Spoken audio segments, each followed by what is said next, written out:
If you swim, you're a swimmer. If you run, you're a runner. But if you flow, then you are a flower. Everything in the universe is geometric, whether it's people, trees, cats, planets, solar systems, you name it. Literally everything in the universe can be measured on a geometric scale. In this same way, we can actually identify that creation is also geometric. And what we're gonna look at today is the pattern of creation and see if we can't glimpse the source of all things. Essentially, everything in reality is said to come out of this single pattern. I'm not making this up. This single image will change everything. It's called the flower of life, and it's said to be the creation pattern of everything in existence, even non-tangible things like emotions and thoughts, because this pattern begins with the subtlest vibrations of consciousness far beyond anything our current technology can measure, and extends through every possible frequency and into the physical material creation. It is said that there are 13 information systems that comes out of the flower of life, likely relative to the secret ancient Egyptian 13 chakra system, no doubt. Today, we're going to look at how the physical reality manifests, which is one of the 13 systems. It's also important to note that at first, this might not make sense. I ask that you watch with an open mind and try and see if this resonates with you. As always, have your own experience. Take what resonates and leave the rest behind.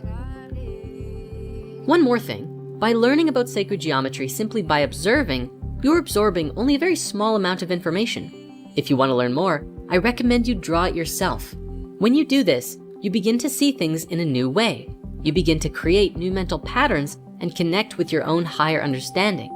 Promise. The flower of life has been known around the world throughout history. It was found in Ireland, Turkey, Israel, Egypt, China, Greece, Germany, India, and Iceland. It's also been recorded to be found in England, Tibet, Japan, Sweden, Lapland, the Yucatan, and about 14 other places. This thing is everywhere.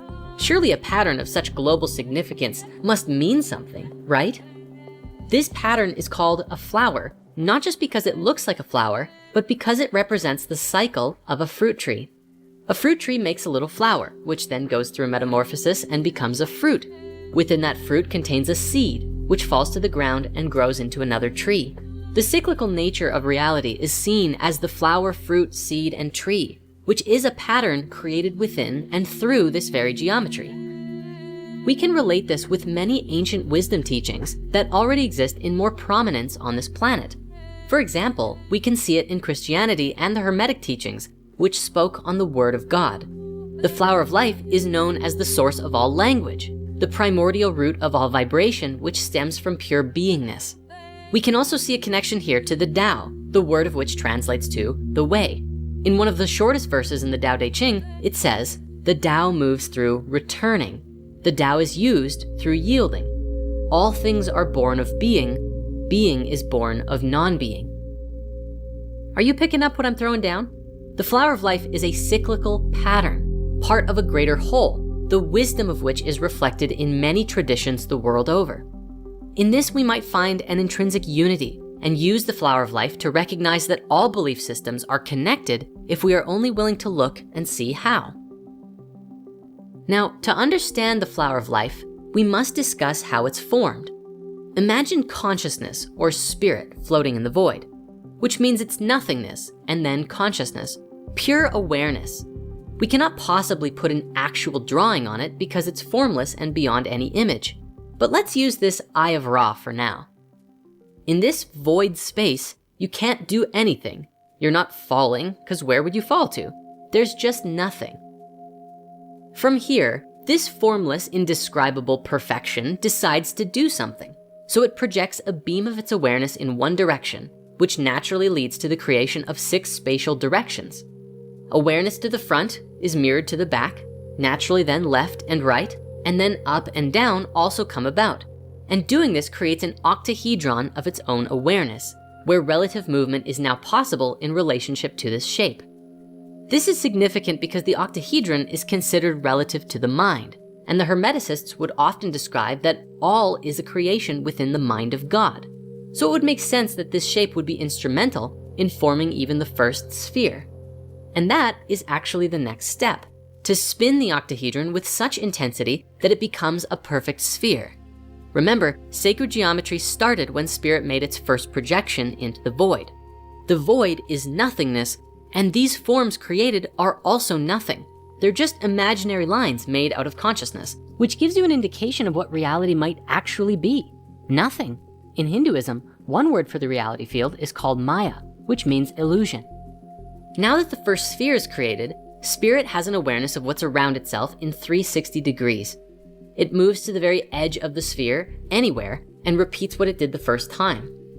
It creates this image, which contains the Vesica Pisces. This is a particular geometry that is very well represented in the world as the image of the Jesus fish, reflecting the wisdom of the Word of God from the very geometries of creation.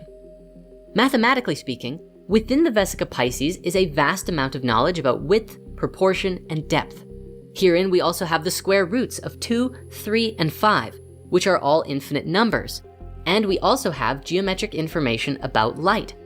None of this would have existed with only one sphere. So now you can probably start to see the significance of this creation pattern. From here, spirit continues the creation process, moving flawlessly to create the next circle exactly 1 radius away from the other circle next to it. With every new sphere that comes into being, more and more mathematical knowledge emerges. The first complete image to be formed is this, which has 2 names, the seed of life or the Genesis pattern, and for good reason. Let's actually look at the book of Genesis for a moment. With each creation of each sphere, it could be seen as a day. After the first movement, when the second sphere was created, we had information about light come into being. The opening of Genesis 1 says, "The earth was without form and void, and darkness was upon the face of the deep. And the Spirit of God moved upon the face of the waters. And God said, let there be light, and there was light." The key here is in the order. The movement happened first, then light happened immediately after, just as we saw with the formation of the seed of life. And we're not even done. Within this Genesis pattern, after the third sphere is created, you now have the pattern known around the world as the Holy Trinity, depicted in literally countless churches. It's also written in the Bible that on the 4th day of Genesis, exactly 1/2 of creation was completed. Starting from the first motion, exactly 1/2 of the circles were formed on the 4th day. Now when we get to the 6th day, a geometric miracle takes place. The last circle forms a complete 6-petaled flower. The Bible even says that creation was formed in 6 days, and this fits exactly. You see, this is the pattern of Genesis, and thus we may call it the Genesis pattern, which is also the beginning of the creation of reality as we know it. Now, as we discussed briefly, the pattern of the flower of life is a living one, not static. And so as you continue to develop it, the seed of life develops a tree of life, which produces a flower of life, and the fruit of life emerges therein. The tree of life is a very interesting concept known around the world by countless traditions, depicted sometimes as a tree, sometimes as a geometric structure, and sometimes as a collection of dimensions or worlds in which our physical reality is one of them. The tree of life is outside of any race or religion and may be considered one of the oldest belief systems on the planet, describing how all of life and creation are interconnected as branches or roots of a great tree. And on that subject, I'll do a bigger video about this at some point, but for now, let's move on. Along with the flower, fruit, seed, and tree cycle, the flower of life also yields a 5th image, which is called the egg of life. This is a very significant form that is relative to your physical body.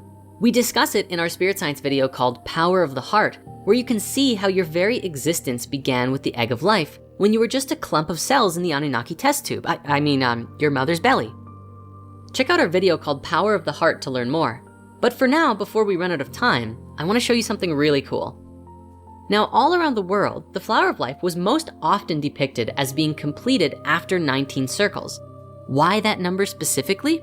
Well, in biology, we have this protective layer that surrounds most eggs called the zona pellucida, which is like a protective boundary layer that functions for a time. And these bigger circles around the flower of life are like the zona pellucida of the flower of life. If we remove these and add the final missing circles, you get this, the fruit of life. It is said that this pattern of 13 circles is one of the holiest, most sacred forms in existence. It's called the fruit because it is the result, the fruit from which the details of the fabric of reality were created.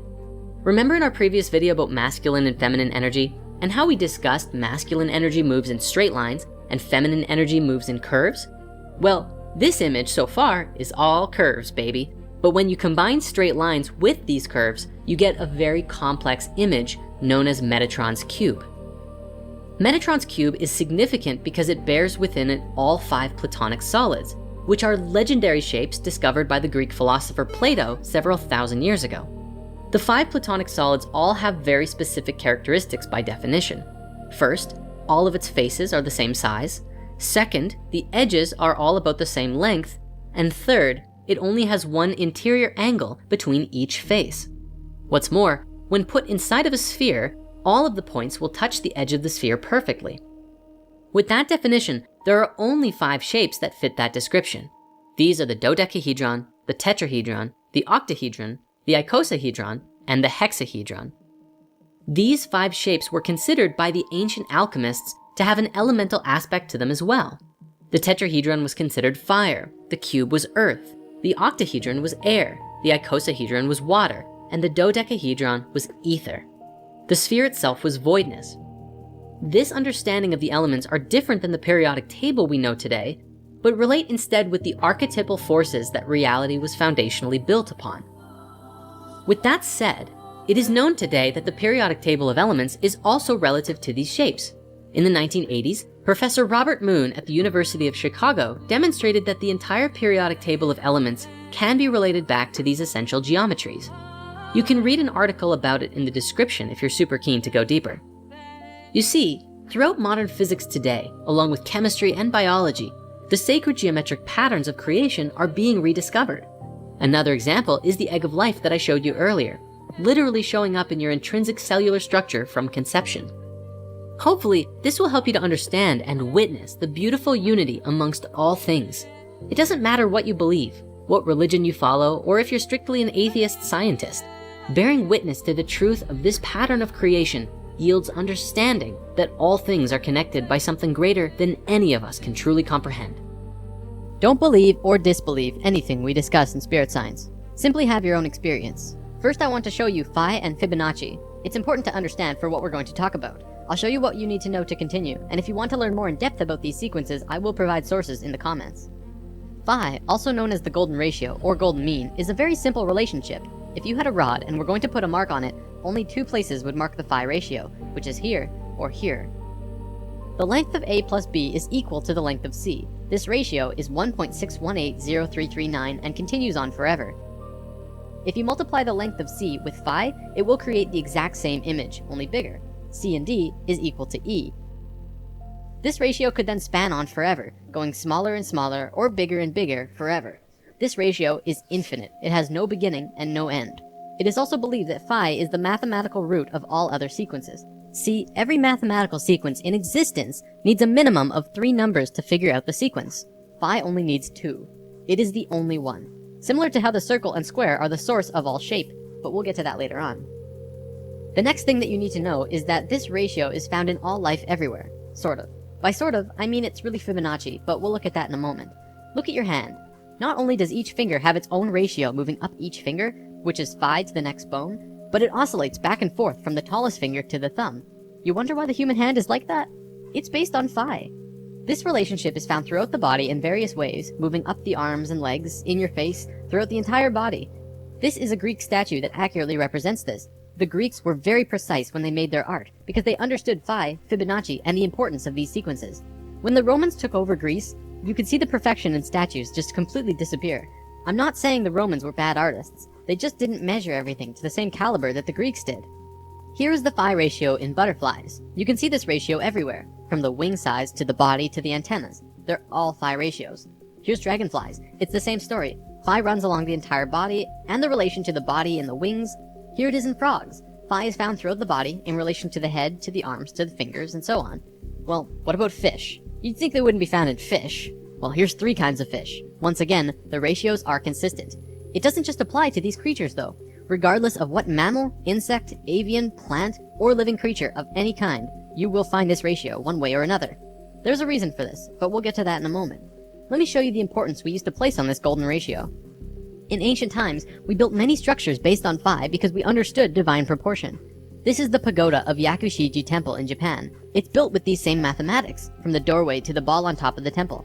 It is a structural embodiment of the proportions that all life holds.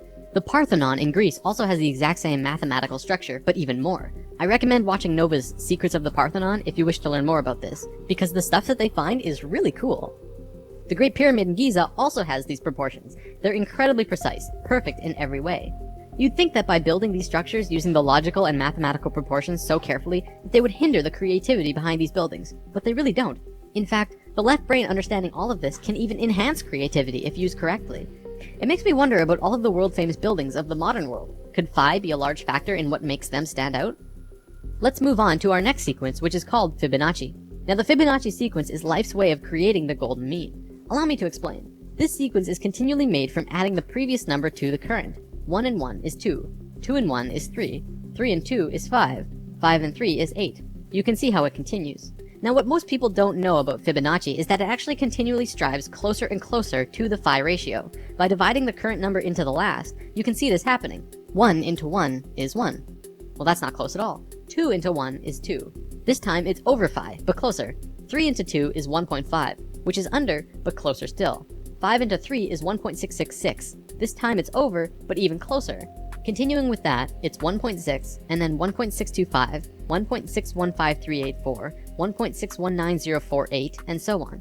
It continually oscillates over and under the phi ratio, never quite making it there, but continuing on closer and closer every time, until eventually you can't even tell the difference. Because phi is an infinite number, this sequence will go on forever.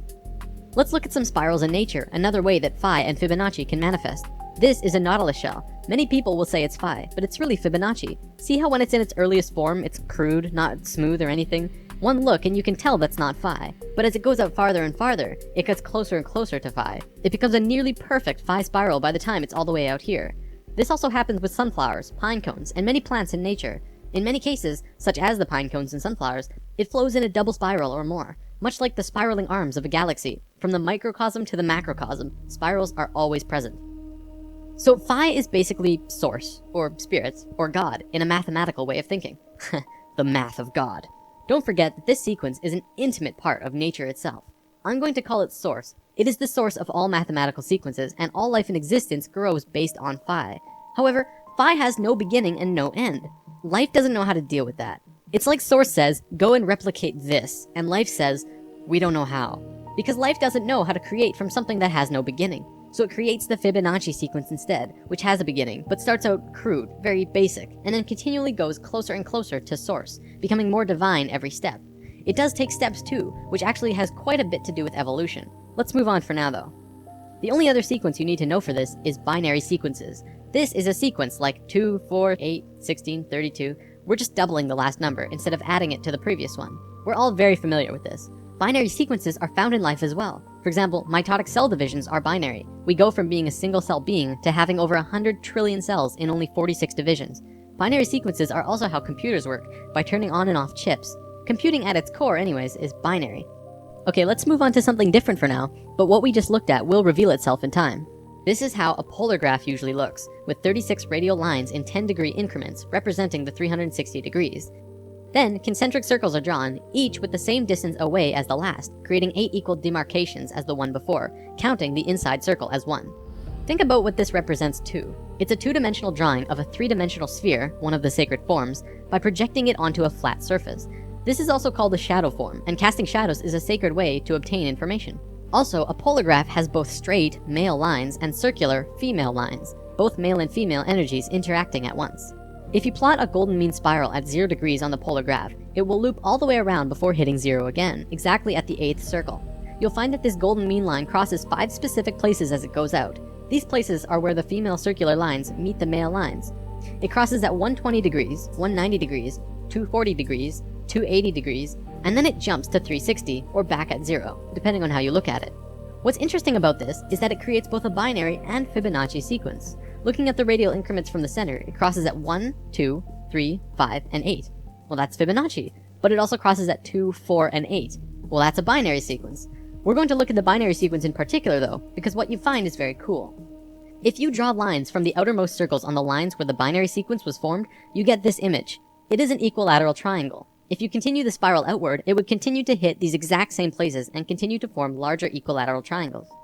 Let's divert yet again to look at something very interesting. There was a man named Keith Critchlow who discovered something very important to understanding the geometry of music. First, he drew a straight line through an equilateral triangle, and then he measured from the middle of the center line and drew a straight line up to the top edge and back down to the bottom corner. Then he did the same, but passed through the center line of the top and back down again. He did this yet again on the other side. You can keep doing this on either side as well. By drawing this funny little form, he discovered something of great importance. He writes, continuing in this way, each successive proportion will be the harmonic mean between the previous proportion and the total length, and all of these proportions will be musically significant. 1/2 being the octave, 2/3 being the fifth, 4/5 being the major third, 8/9 being the major tone or step, and 16/17 being the half tone or step. In other words, he discovered the geometries of music, or at least one aspect of them. Then he tried measuring it in a different way, starting at a different point of the center line. At 3/4, he found the measurements were 1/7, 1/4, 2/5, 4/7, 8/11, and 16/19. All of these numbers are musically significant. This is very interesting. It means that the harmonics of music are somehow related to the proportions of the central line moving through a tetrahedron. Back to the polar graph, you can see that this drawing has a much greater value all of a sudden. Not only that, but it becomes even easier to make your measurements thanks to the polar graph itself. You can just draw a straight line through the drawing on the graph and it will give you the center line. This information has been taken light years beyond what I just showed you though. A research team found that you can draw these lines not only from the center, but from any nodal points inside the upper half of the triangle, and you'll come up with all known harmonics in existence. Basically, this means that anywhere the straight line and curved lines on the polar graph cross from 0 to 120 degrees and start making the pattern, you will come up with all known harmonic systems. Not only the Western keyboard, but the Eastern, and even many unknown systems that have never been used. As I'm not a musician, there's not much more I can show you related to this, but I would love to see what a musician could really do with this knowledge. How far could you take this? Alright, I'm running low on time here, so I'll wrap up with this unraveling. Remember when we talked about spirals in nature? They often travel in twos. Usually this is male and female. So on this polar graph, if you're going to copy nature, you don't just plot one spiral, you have to plot two. When you do that, it gives you this image, which is a star tetrahedron inside of a sphere. We mentioned this in lesson 7, and this image is more commonly known as the Star of David. Do you remember the face on Mars? NASA obviously tells us that it's just a random formation on the surface of the planet. But right next to the face, there are also a few pyramids and other anthropomorphic structures. I know what you're thinking. Why on earth would I bring that up all of a sudden? Well, Richard Hoagland and his colleagues have spent a long time researching and deciphering a message on the surface of the red planet. Want to know what that message was? It was a star tetrahedron inscribed in a sphere. Holy balls, right? There's a link in the comments to a page with all of this information if you want to learn more. It's pretty crazy, and very eye-opening now that we have this information about what this really means. Inside the star tetrahedron, another one fits perfectly. We can continue to put more and more star tetrahedrons inside or outside of the other star tetrahedrons, the same way the golden mean spiral can wrap around the polar graph infinitely big or infinitely small. You'll notice that this smaller tetrahedron also happens to fit perfectly around this sphere. Well, check this out. If you put this same size sphere centered on the point of every single star tetrahedral point, guess what suddenly reveals itself?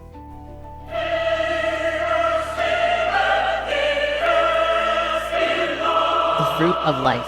It's back. According to the Egyptians, as well as the Ascended Masters, this is one of the holiest, most sacred forms in existence. Of course, we already learned one of its informational systems in lesson 6, and what you just saw was the second, only in reverse order. What this means is that all of the information of music, harmonics, sound, and spirals come out of this image. Not only that, but light and the dimensional levels work in the same way as harmonics, which we've already discussed in lesson 2, 7, and 9. Meaning that the geometric information about light and dimensions are also related to this star tetrahedron pattern. So just briefly looking at this image that we looked at in lesson 7, this is the fourth unraveling of the flower of life. It is an infinite spectrum of never-ending fruits of life within more fruits of life. This is the unraveling of dimensions, so it makes a little more sense now. So what you just saw was the second unraveling from the third rotational pattern of Genesis, the geometry at the heart of creation. There was a time when, through science, we believed that the cell was the smallest thing, the building block of life. New discoveries led to the realization that the cell wasn't in fact the smallest thing. Instead, the molecule was. Now the molecule was the fundamental building block of life. But then, new discoveries revealed that it wasn't the molecule either. The molecules were made of atoms. Now the atom was the smallest thing that you could get. Then, you guessed it, we discovered even smaller things, Now we have subatomic particles, and they are the most fundamental building block of all reality. Oh, okay, hold on. Now scientists are throwing around something called string theory, which is like vibrating noodles in hyperspace, smaller than all of that other stuff. Okay, so maybe it does get smaller. It makes me smile. If there's anything we know for sure, it ought to be that there's always going to be something more, or less, as the case may be. With all of our mathematics, brilliant scientists, and ever-evolving understanding, we can look and look forever, but we won't be finding a bottom anytime soon. So why are we looking? What is science for? Is it just to know? Why does it even matter? Why should it matter to you? What difference does it make whether atoms or cells or vibrating noodles are the smallest thing? Perhaps it's because our level of understanding directly relates to the level of reality that we have control over, which I suppose could be a very good thing. Or a very bad thing. We'll get into that a little later, because this video is about light. Why light? That seems pretty simple, doesn't it? It's what powers the earth. It's what powers me, you, everything around us. What if we could know the shape of light, its most basic characteristics, its smallest building blocks? What if we could understand the fundamental geometry and movement that light moved by? What if it was a three-dimensional solid form that we could map, as simple as a tetrahedron or a cube? Would that change our understanding of reality? You know, I think that's what scientists, and maybe all of us at some level, are searching for. That one thing that might just allow us to create our own self-sustained ball of light. That one thing that connects everything. What if we could know that, the core building block of life and everything as we know it? Would it change our understanding of what light is? Well, let's put on our science hats and see what we can find out.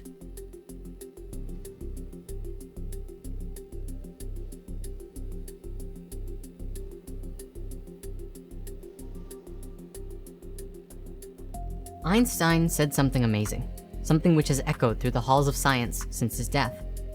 He said that science should be simple, something that anyone can understand. Anyone can make things complicated and complex, but it takes a genius to make something simple. While doing research on Wikipedia, you find pages upon pages with bajillions of words describing these crazy formulas revealing the secrets of the universe, everything we know in modern science. Upon seeing these pages, it led me to ask a whole number of questions about what I was looking at. Questions like, why do we believe that light is what it is? What even is light? What is particle physics? Why is it relevant to me? Why is it that for the average Joe, these ideas about existence and reality are so hard to understand? Do scientists make them overly complex for a reason? Why are we having trouble following Einstein's brilliant words about simplicity? Is there a way that we can use sacred geometry to explain and simplify these ideas in a way that works and makes sense? And most importantly, how can I use this information in a way to grow as a person? I don't just want to build up beliefs about these topics, I want to expand my ability to create with them. And how do we do that? Where do we start? Well, let's start at the beginning. It's theorized across the board, from creation myths, the basic geometry of the flower of life, and even in the Big Bang Theory, that light is among the first things created at the beginning of everything. So exploring and discovering how light works would be a fundamental piece to understanding everything.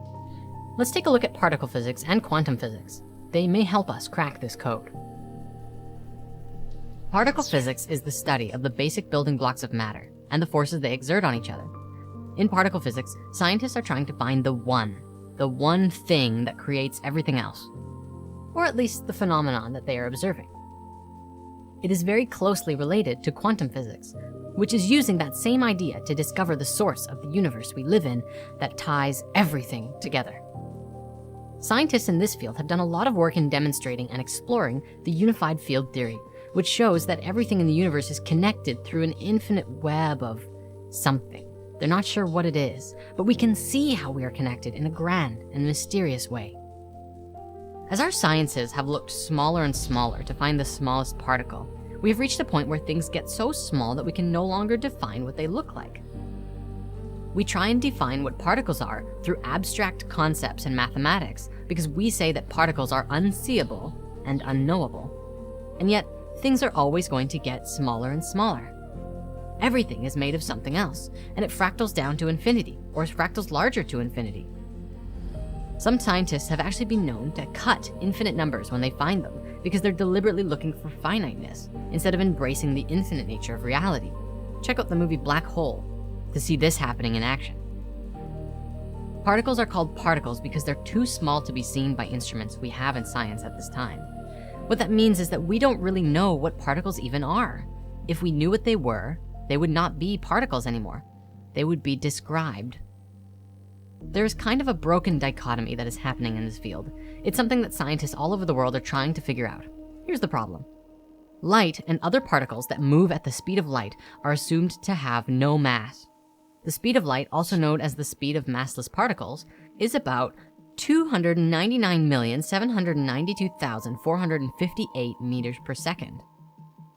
What we know in the field of science is that there's something that translates these particles from one side of the equation to the other, from the world of no mass and into the world of mass.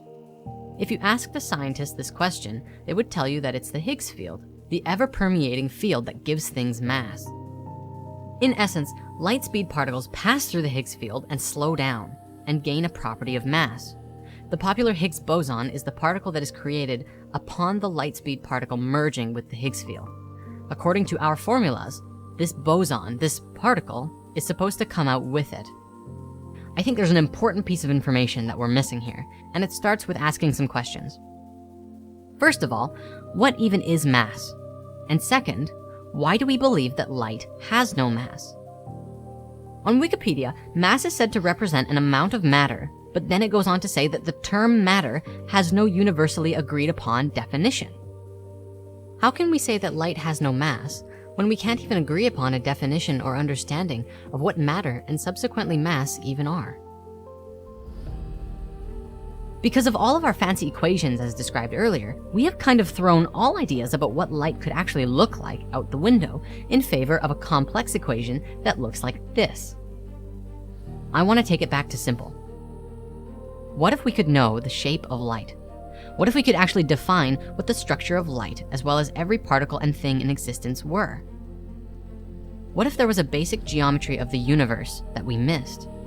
Even more interesting, what if light was a geometric solid and there was no difference between the geometry of light and the simplest particle? What if mass and no mass was not just about the speed that it traveled, but also the density of the information held within the shape? Maybe the speed of the particle is interdependent upon the information that was carried in the form. And the more information it holds, the denser it becomes. I have a few examples to demonstrate what I'm talking about. The first is water vapor. I know that it's not a light speed particle, but perhaps they have the same properties. See, water has a heavy density, but when it heats up, it translates into vapor and rises into the air. It takes a 90-degree turn into another dimension of form, and it merges together with itself to become clouds.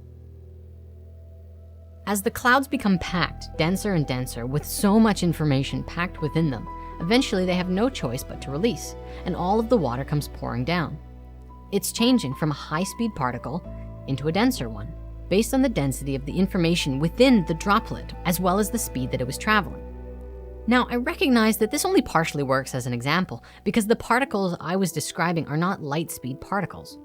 But if we can take that idea and apply it to light, it seems to work in a very similar way.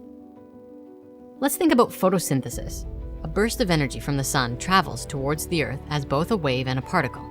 It has properties of both, and it's moving at the speed of light and passes through a plant.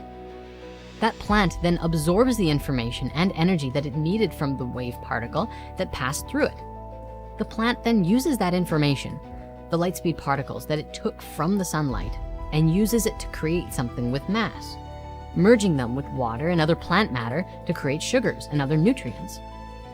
In addition to supporting the theory of light being a solid and holding information, and even mass, doesn't that also seem to fit the model of the Higgs boson too? I could be wrong, it's just an idea. If light is a solid, it can be both a wave and a particle simultaneously. If light is a solid, it can have both density or nothing inside it at all. And if light is a solid, well, what could it look like? What my friends and I have come up with is a combination of three forms. The the three simplest shapes in existence. And as you look at it, ask yourself, can we simplify it further? Light is composed of two primary forces. We call these electricity and magnetism, thus electromagnetic waves and radiation. Electricity is particles and magnetism is waves. Remember everything we've talked about with male and female energy? Electricity is male, magnetics are female, curves and points, both of which are found on this shape. Looking at the flower of life, which is the blueprints for life and reality itself, you can see that's exactly how it works. You have male energy, the particles, the dots, and female energy, the waves, the curves. Now, you might notice inside the flower of life, there are two ways you can look at it. You can see the circles, lots and lots of circles, that make up the whole image. This is the female perspective. You can also choose to see this little shape that looks like a seed, which makes up the entire picture from these seeds aligning themselves perfectly with each other in beautiful six-fold symmetry. This is the male perspective. This seed is called the Tryon Ray, as coined by the man who found it, Michael Evans. He is a man who has given a large part of his life to exploring sacred geometry and quantum physics. And quite honestly, his discoveries are evolutionary. The flower of life in 2 dimensions is a flat 2D representation of the way that the universe fits together in higher frequencies and higher dimensions. Michael saw this and asked a big question. If this is the universe from a 2D perspective, what would it look like in 3? So he began modeling and molding 3-dimensional flower of lives together and discovered some pretty remarkable things. Everything has breath, everything breathes, and everything lives. And so at a level of basic geometry of particle physics, we too must have breath. He found that every geometry we think we know of is a static and fixed perspective of what it really is. Tetrahedron? How about a tetrene and a tetrex?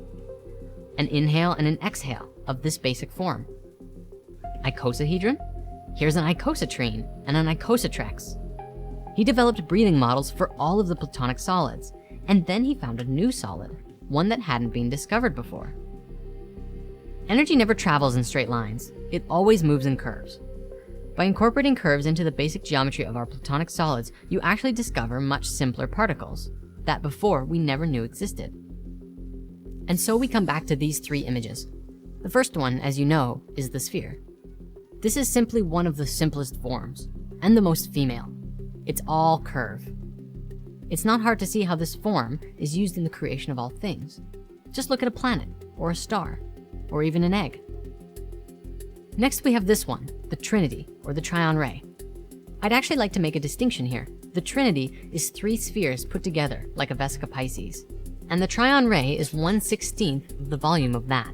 In 3 dimensions, they both come out with 3 edges, 3 faces, and 2 points, smaller than any other shape. It's a single shape that contains both particles and waves. They're both equally important, and Michael Evans proposes that with this Tryon theory, he has speculated that light could in fact be a solid. In fact, it's highly likely. This Tryon Ray is the geometry of a straight line. For if you were to draw any of the platonic solids, you could replace all of the straight lines with a Tryon Ray, and you would get a diagram of both the inhale and the exhale of that platonic solid. The great artist Delacroix once said it would be worthy to investigate whether straight lines exist only in our brains. The interesting thing about the Tryon Ray and the Vesica Pisces is that they both have straight lines as well as curves, and it's just a matter of perspective. One of the most important pieces of information about all of these shapes, though, is that this is how form comes into manifestation from a geometric perspective, from source to the material world. The sphere is a ball, it's all curve. Upon adding a second sphere, you get the first edge. And so this is curves and edges.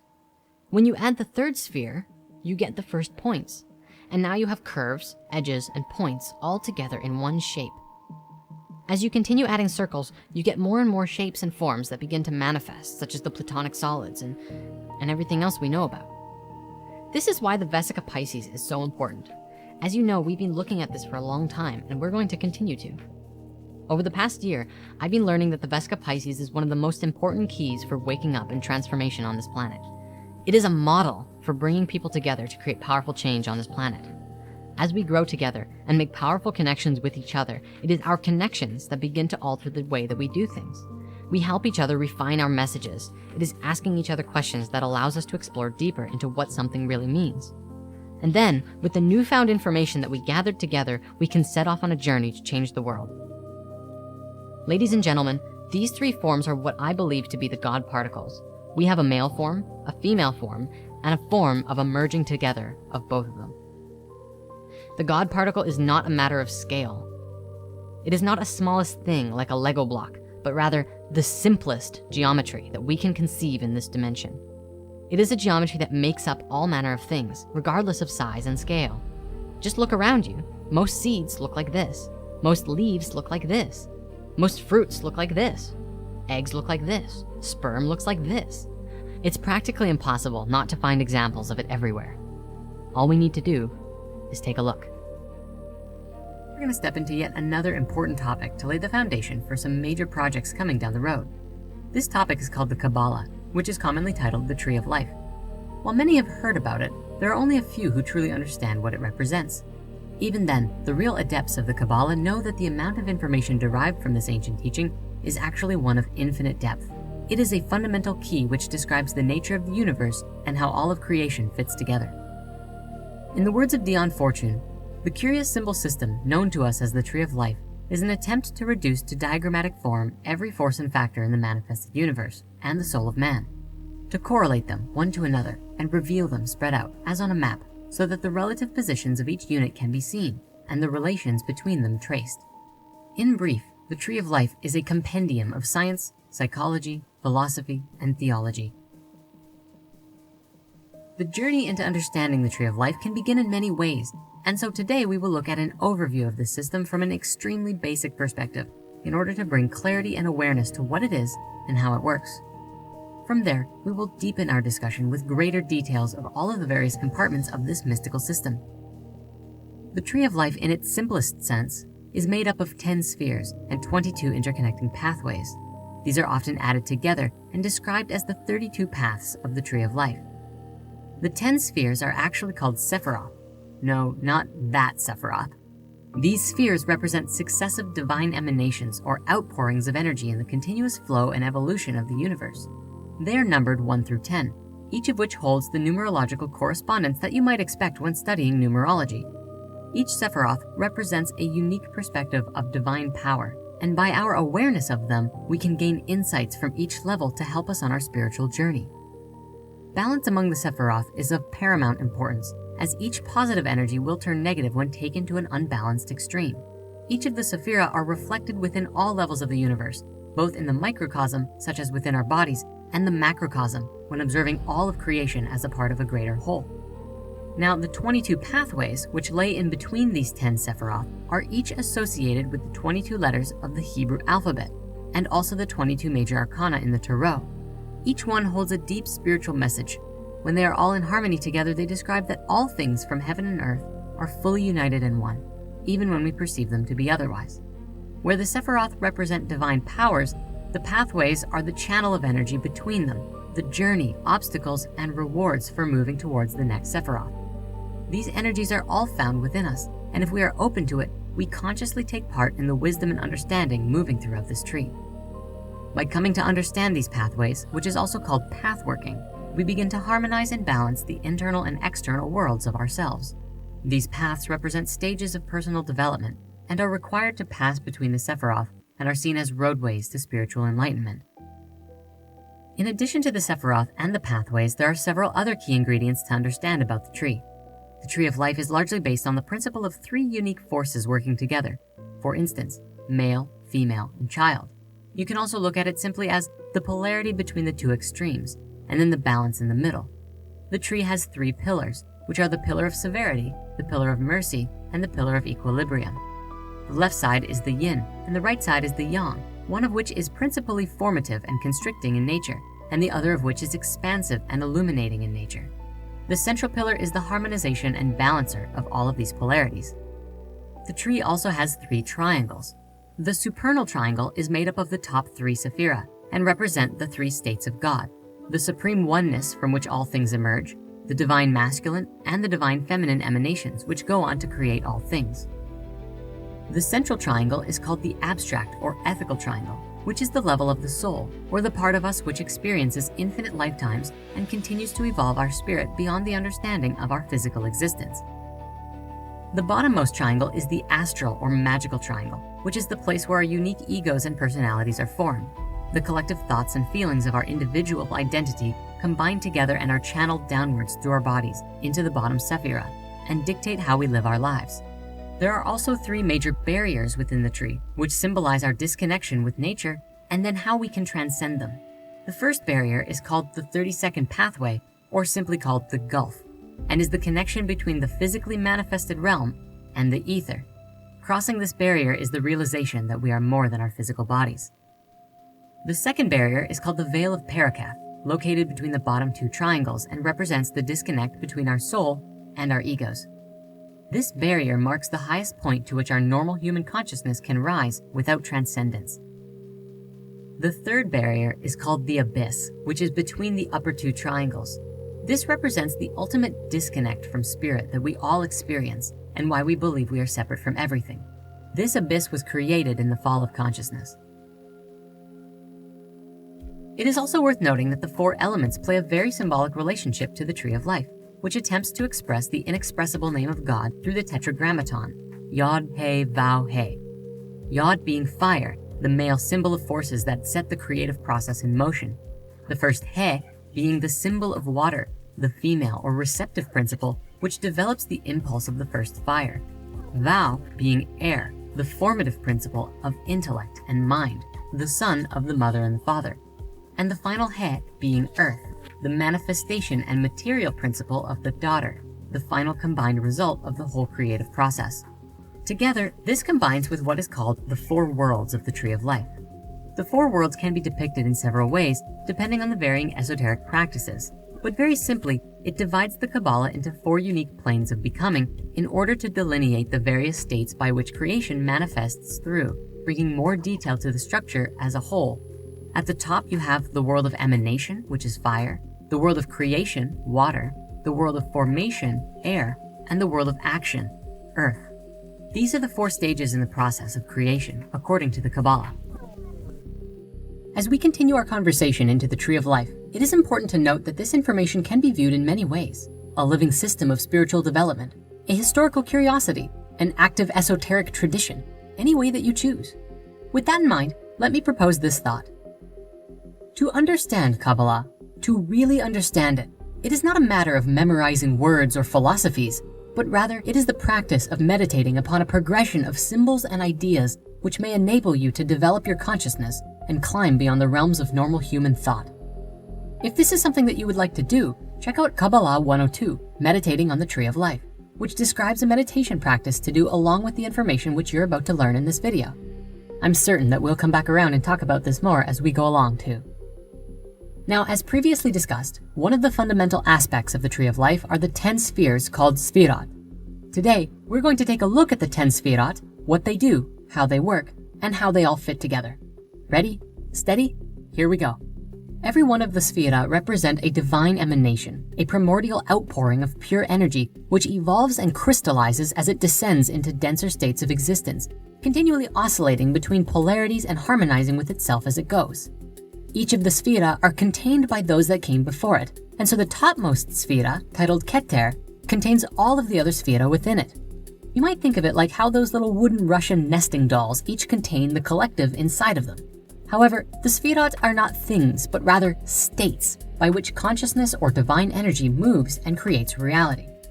By this understanding, you could disconnect from the idea that it has to appear in the way that it is drawn, although this is the most conducive to comprehending the Tree of Life simply. In the teachings of the Golden Dawn, who played a big part in the harmonization of Kabbalah with Hermeticism, they depict one particular representation of the tree where each layer is overlaid upon each other, beginning with a singularity, emanating outwards, and returning back to the singularity at the bottom of the tree, yet all contained within a single sphere. That said, we're still going to use this classical visualization as our principal diagram.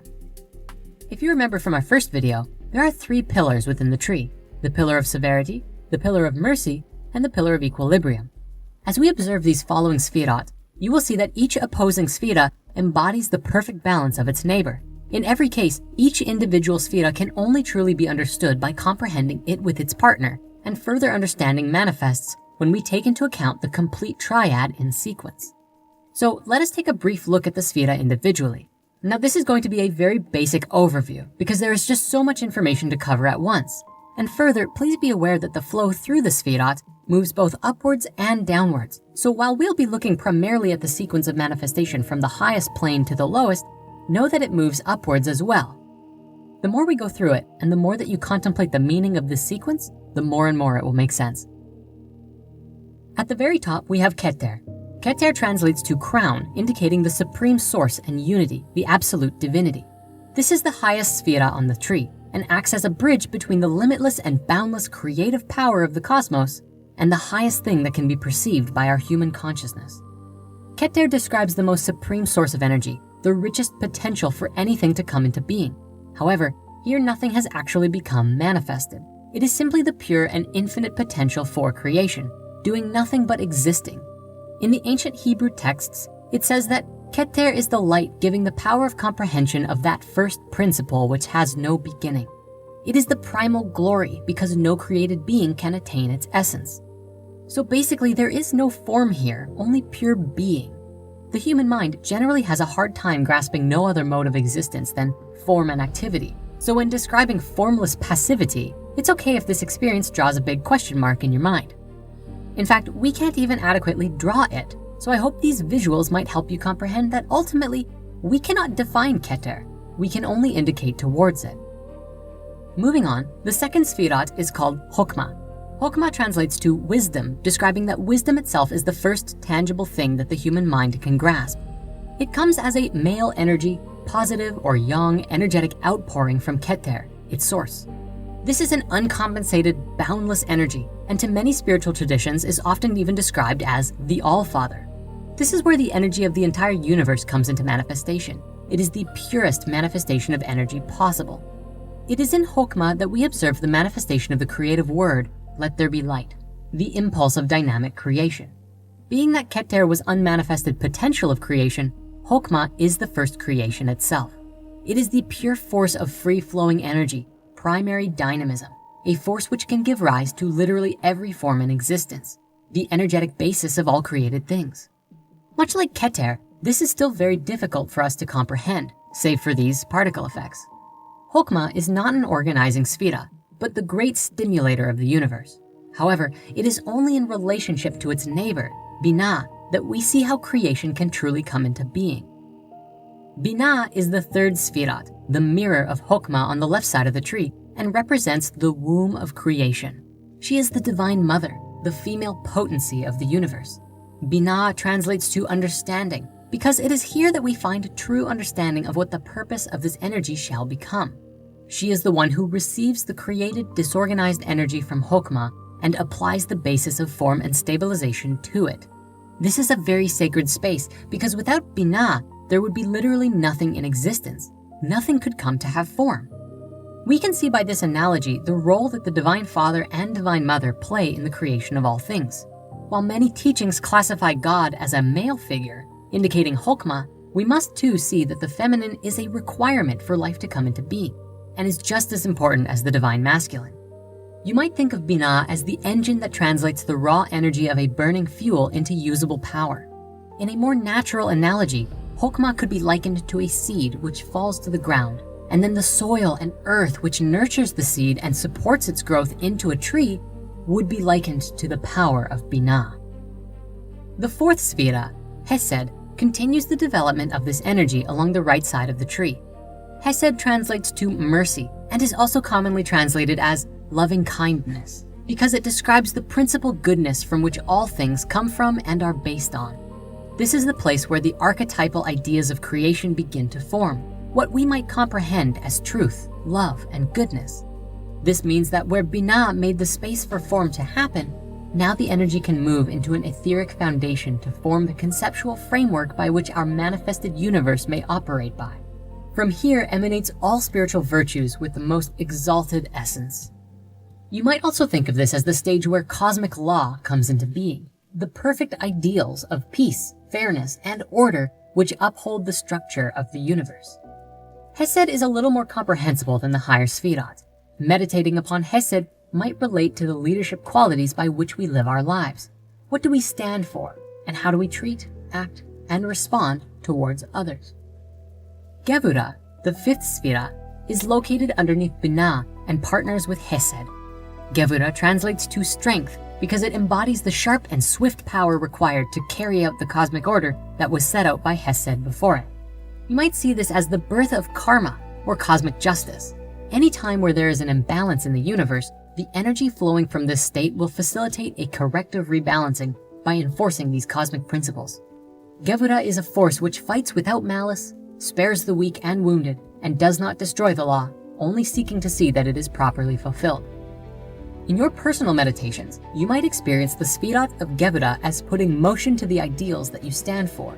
If you stand for health, for example, you might find the principle of Gevura calling you to remove the unhealthier activities from your life to make room for more healthier ones. But of course, while Chokmah and Binah get their balance from Keter above, Hesed and Gevura are balanced by the next sphira, Tiferet. Tiferet is the sixth sphira and most centralized sphirot in the Kabbalah, forming a harmonized bridge between literally every other sphirot on the tree. Tiferet translates to beauty because this is a state of divine connectedness and unity with all things, yet individually aware of our own unique souls too. In the awareness of this supreme oneness, we experience and realize that all things are so magnificently beautiful, and thus it is here that we strive to reach in our human consciousness. If Chokmah and Binah represent the Divine Father and Mother, this is their beautiful child, Christ consciousness. Tiferet is very unique, and its meaning is especially deep. This is the sphere of sacrifice, and not so often a Passion of the Christ sense. It is the center of translation from force into form and form into force, where the formless energy or consciousness from above may translate through in order to become manifest as something real, outside of simple thought form archetypes and ideas. Further, it is the same sacrifice moving in the other direction, the giving up of our physical and earthly limitations in order to embody a state of being which is higher. I believe the term for this is ascension. Moving downward on the tree, we now enter into a realm where we can actually begin to comprehend, feel, and experience things. These lower sphirot are more related with the tangible human experience, and it begins with Netzach, the seventh emanation. Netzach translates to victory and describes the principle of victory found within the triumph over obstacles. Netzach is most commonly described as the place where the light from Tiferet is broken apart and scattered as if by a prism into a many-rayed manifestation, but still hasn't fully individualized. It represents extreme polarities of energy, all possibilities of what can exist in the world, or how you might experience, perceive, or feel something, and then the subsequent awareness or balance between the individual and the collective. Thus, we can see that Netzach ultimately represents the state of free-moving thought forms, the flux of energy which move through our body of consciousness and give rise to our intuition and our emotional feelings. It is best understood in relationship with its partner on the other side called Hod, where Netzach is our intuition and emotions, Hod would be our thoughts and fixed mental formations. The eighth sphira, Hod, represents the place where all of these polarizing energies of Netzach, all of the feelings, intuitions, and subtle energies that move through our body of consciousness become tangible concepts in the human mind. It is the realm of comprehensible mind forms. For example, if you felt something, it happened in Netzach. But when you attempted to understand or rationalize it, that's Hod. Together, they might be seen as the force and form of the astral or thought form consciousness. Hod translates to glory and often splendor because all of the creations of the cosmos are exalted in the mind for mankind to perceive, and the glory of the light-filled mind when mirroring the higher truths of creation. This sphira forms the basis of our mental understanding of reality. In a nutshell, Hod plays a large role in the development of our personality and ego. The effort of Hod is to mold the creative energy from above into comprehensible forms, such as by philosophy, systems, reason, literature, science, and our mental way of interacting with the world around us. However, the power of Hod is only made real when observed in relationship with Netzach. For example, if you were to give a speech filled with passion and enthusiasm, the words that you used will carry your meaning, and it will be received by all. If you were just to talk without any sense of care, just reciting words, the words become empty and the meaning is lost. As usual, Hod and Netzach are connected by another balancer on the central pillar, like Tiferet but on a lower dimension which is called Yesod, the ninth Sphira. Yesod translates to foundation because it is the actual foundation by which all of the Sphirot culminate and engage with the physically manifested realm. This Sphira is the stage that completes the link between mind and matter. Since the 10th Sphira, Malhut below, is where the 4 physical elements manifest, you might think of Yesod as the ethereal realm itself, the vibrations which give movement to inert matter.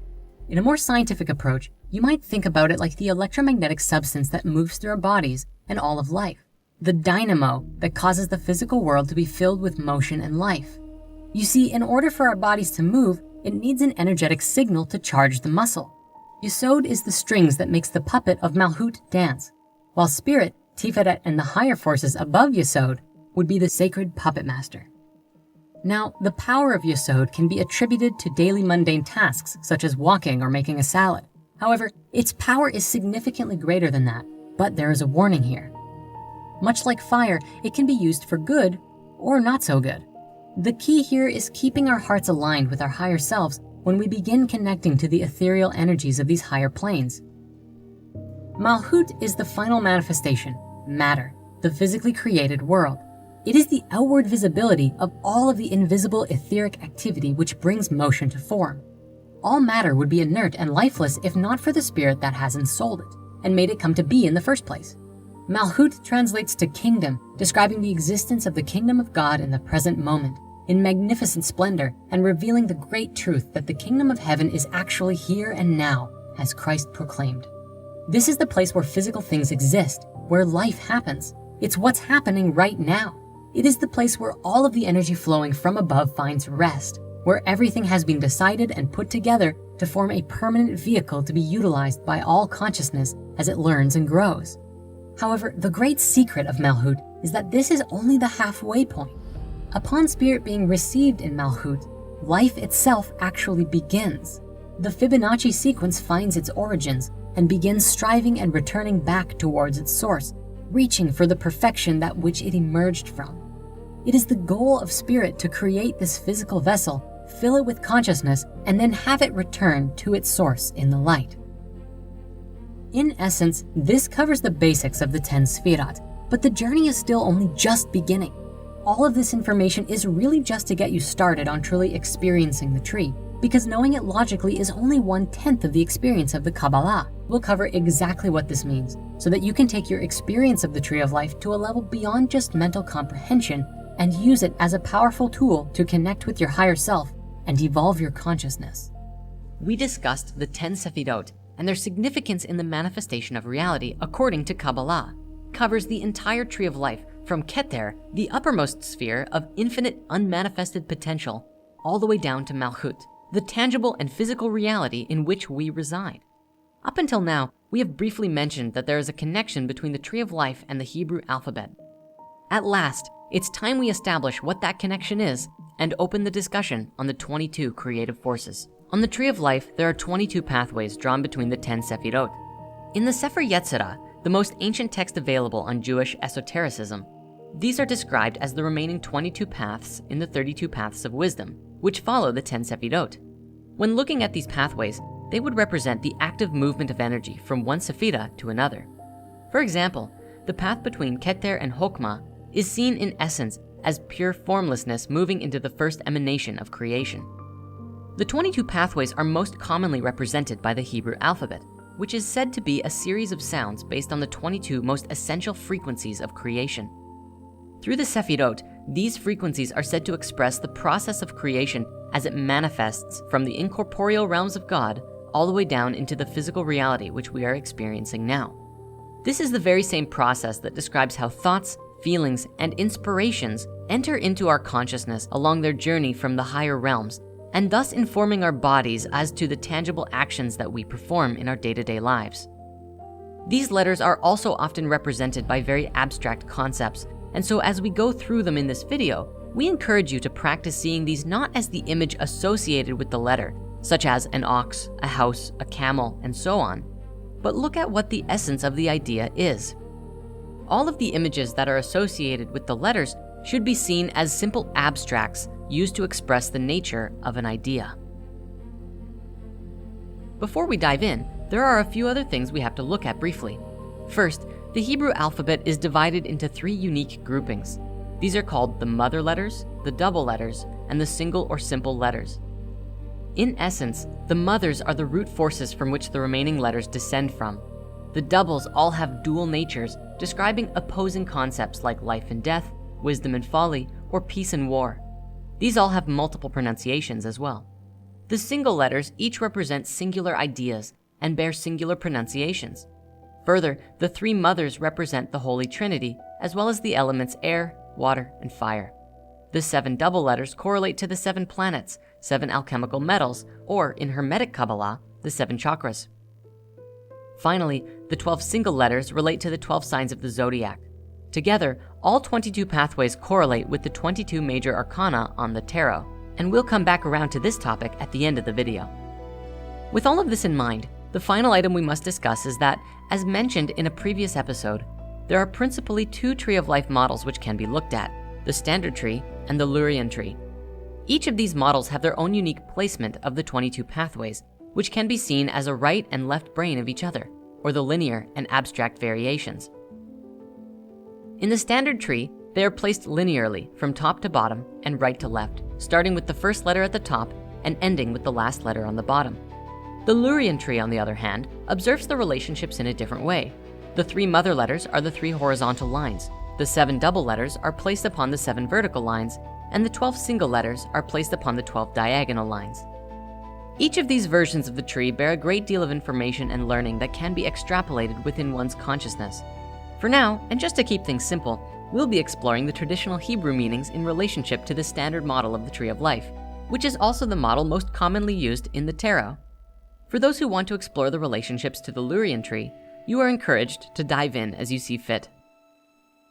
Now, as with the Sephiroth, each of the pathways correlate to both the micro and macrocosm, meaning they bear significance to our individual lives and the universe on a greater scale. So today, we'll do our best to provide a simple explanation of both the creation of reality from heaven to earth, as well as their relationship to you personally. For those who want an even deeper explanation of these letters, we encourage you to check out our book, The Book of Patch, which comes with Patch Tarot. We also recommend starting a daily meditation upon each letter in sequence to grasp a deeper meaning of the symbols and gain a more personal experience of these primary forces. Finally, please keep in mind that no matter what, truly connecting with the love in your heart is the great key to everything. All of this information, the pathways, and so on may serve as a powerful tool which we can use to support connecting our egos with our higher selves, so that we may more fully comprehend the reality that we are a part of. Without further ado, here are the 22 pathways of the Tree of Life. The first path, Aleph. Located between Keter and Hokmah, Aleph describes the principle and primary force of creation. Aleph is most commonly symbolized as an ox, implying a great and powerful force. Thousands of years ago, the ox was a symbol of the raw power of the earth and the power that can be harnessed to do all manner of things. Aleph represents the first and only creative force, where all preceding creative forces are simply different states that this original force can move into. In this primal state of pure beingness, it is not a force in action. In fact, it's not doing anything. It is the essence of infinite potential in perfect stillness. To us, it represents perfection beyond human comprehension. The second path, Bet. The letter Bet can be observed as the start of the story of creation, as the first letter is actually silent. In this, we also have the beginning of duality, seeing both the creator and created. Bet is often represented by a house, as it implies the idea of a container or vessel by which the created world may come into being, just as the body is the container for the soul. It is the idea of a container, though nothing yet contained. In a simpler sense, this is the same unmoving power as Aleph, but now it has become aware that it may organize itself in some way. To us, it represents the basis of the awareness of multiplicity within unity. The third path, Gimel. Gimel is an expansion of that which came before it, the essential consciousness with form expanding both beyond and inside of itself.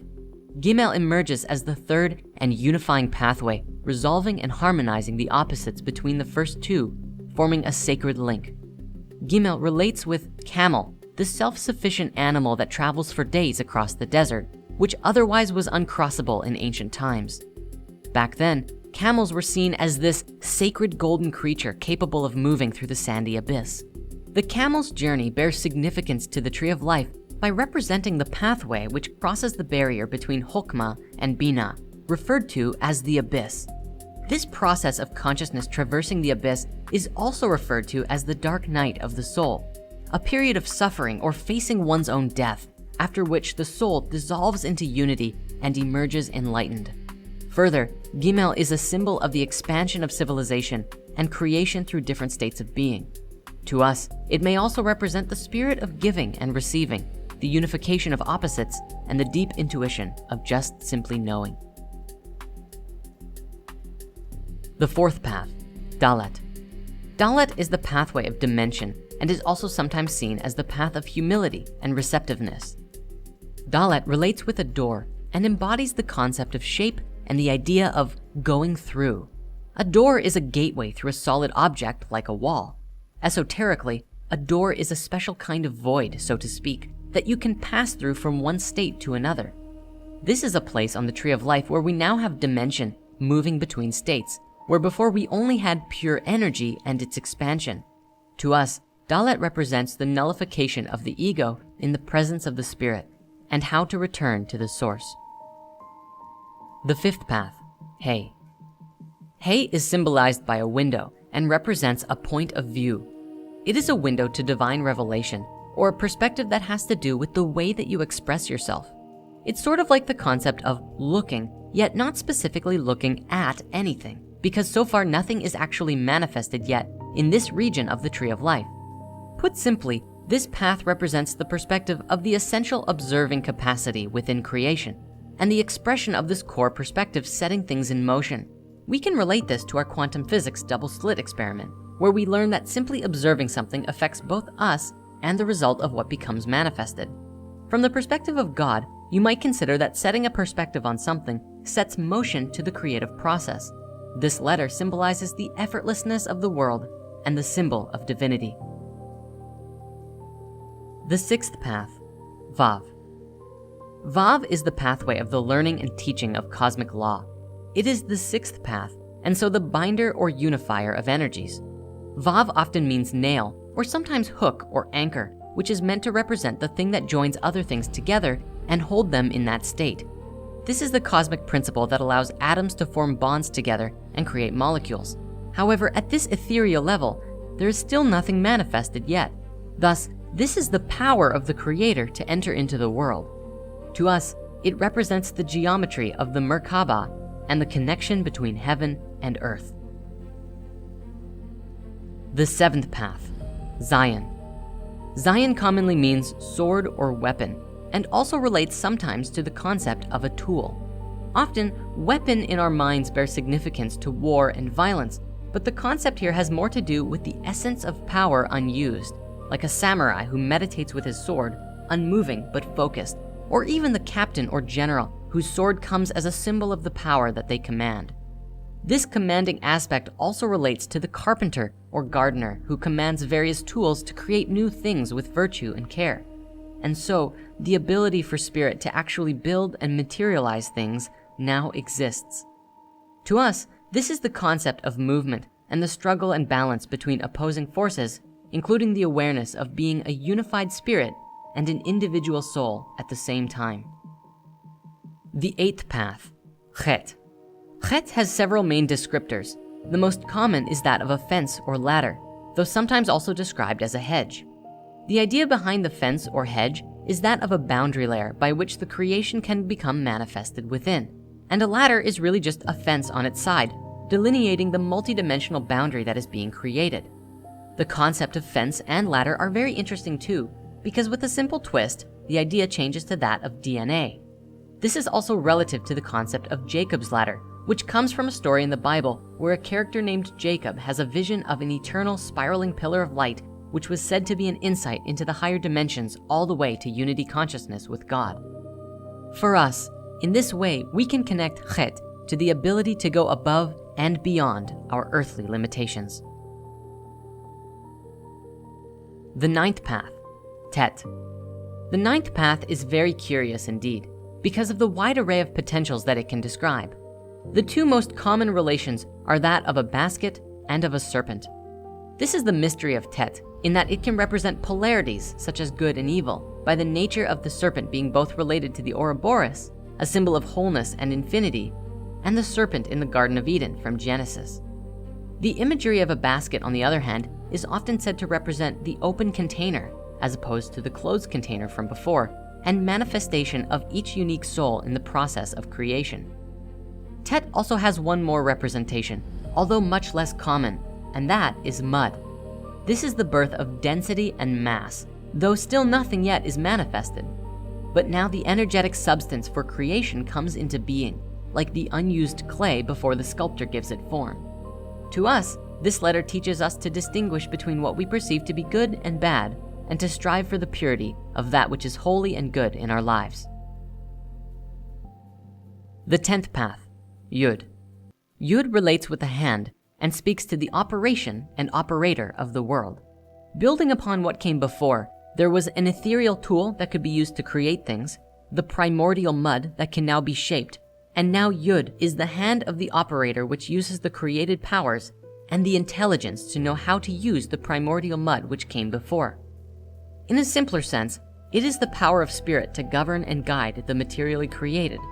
The Yud is drawn as a dot and describes that creation came from a single point, and that singularity is the essence of all of life. To us, this may be experienced as the singularity in our hearts which brings life to our bodies, and this is the same power of spirit to govern and guide the material universe. The 11th path, Kaf. Kaf relates to the palm of the hand and may either be like a cupped, outstretched palm waiting to receive, or an upright palm held high, like a crossing guard moving traffic, or like when you push or invoke something to happen. It is similar to the idea of a container, but relates more to the potentials and possibilities of that which can be received by matter by the power of spirit, and likewise, the ways in which spirit can move matter. It relates to the beginning of formation or things made more solidified. Now that there is primordial mud and the intelligence of knowing how to use it, this is the actual motion of creation itself. This path holds the space for all created possibilities, including physical matter. For us, Kaf teaches us to shape our characters, continually refine ourselves, and bring spirit into the material world. The 12th path, Lamed.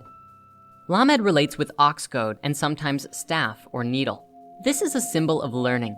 As Lamed sits at the center of the 22 pathways, it indicates learning at the level of the soul and teaches that spiritual learning is at the heart of human experience. The idea of ox goad relates to the prodding from the higher forces for the soul to learn. The staff relates to the learned sage, and the needle relates to the getting into, like the essence of consciousness entering into its structured creation. To us, Lamed simply tells us to strive to learn everything there is to learn and never stop attaining new levels of wisdom. In this, we discover one of the great meanings of life itself, the never-ending expansion of our learning consciousness. The 13th path, Mem. The idea of Mem is related to water and describes the energy which has now become subtly tangible. This is not physically tangible, but energy that can be felt and is often described in other systems as chi, life force, or vital energy. This is raw energy which can be shaped, but it still lacks solidification. By following in this way, Mem has the virtue of consistency and describes a stable intelligence. Mem and the element of water is also often regarded as the divine mother or Shakti. The universe is the womb of creation, and it is out of this substance of creation which we come to be. Our bodies are mostly water, after all. For us personally, Mem speaks towards balanced emotion and the power of humility. The 14th path, Nun. Nun is the path of the fish who travels through the waters of Mem, the idea of something more solid or tangible within the fluidity. In this, the meaning is symbolic of the soul who recognizes its infinite nature. It leaves behind the desires of life only to be replaced with the freedom to continually change forms in all of the ways that it can through the process of death and rebirth. Nun speaks towards the relationship between the body, which is impermanent, and the soul, which is eternal. In this, we learn about flexibility and suppleness, going with the flow, adapting to changes, and not resisting the new experiences that come our way. The 15th path, Samek. Samek describes the essence of support, such as that of a pillar, and represents the pathway of upliftment. In a sense, the idea here is the support that the soul uses to uphold its earthly vessel and vice versa. It is power, such as power unused with Zion previously. However, this time the power has a function, and this function is standing still with great strength. The function is the key.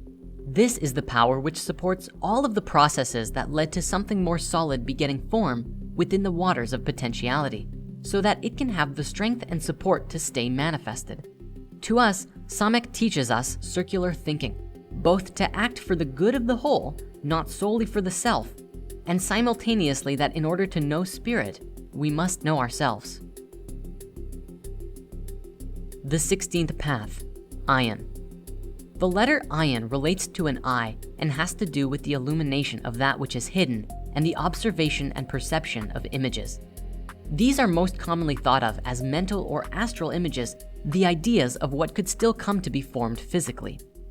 It also describes a focus in that there are an infinite number of things that we may focus on, but by choosing our focus carefully, we set our destinies into action. Ayin also implores us to open our inner eye and see beyond the physical realm. It also teaches us to pay attention, for conscious attention may very well be of the highest skills we can develop as a species with mind. The 17th path, Pei. Pei translates to mouth, and this is the pathway of communication. In a cosmic sense, it is the power of transmission, the power of causing something to pass from one state to another. For us, it is the power of speech and teaches us to view our words as being as precious as gold, to treat them with respect, and to recognize the power that they have in their influence over ourselves and others. The 18th path, Dzadi. Dzadi most commonly relates with fishhook, and this pathway describes the ability to align the lower personality with the higher soul. Very commonly, this is described as the angling of the personality to bring it into resonance with the spirit.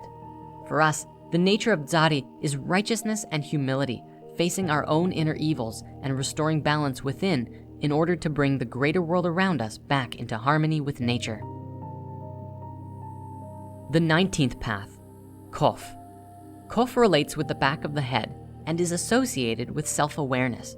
It represents the place in the mind where visual and mental images create the reality we conceive, perceive, and quite often, believe. This letter also relates with the lower or subconscious programming within manifested life, such as what in our modern times we call the reptile brain. It describes the need to reprogram these lower aspects of ourselves, which are very animalistic in nature.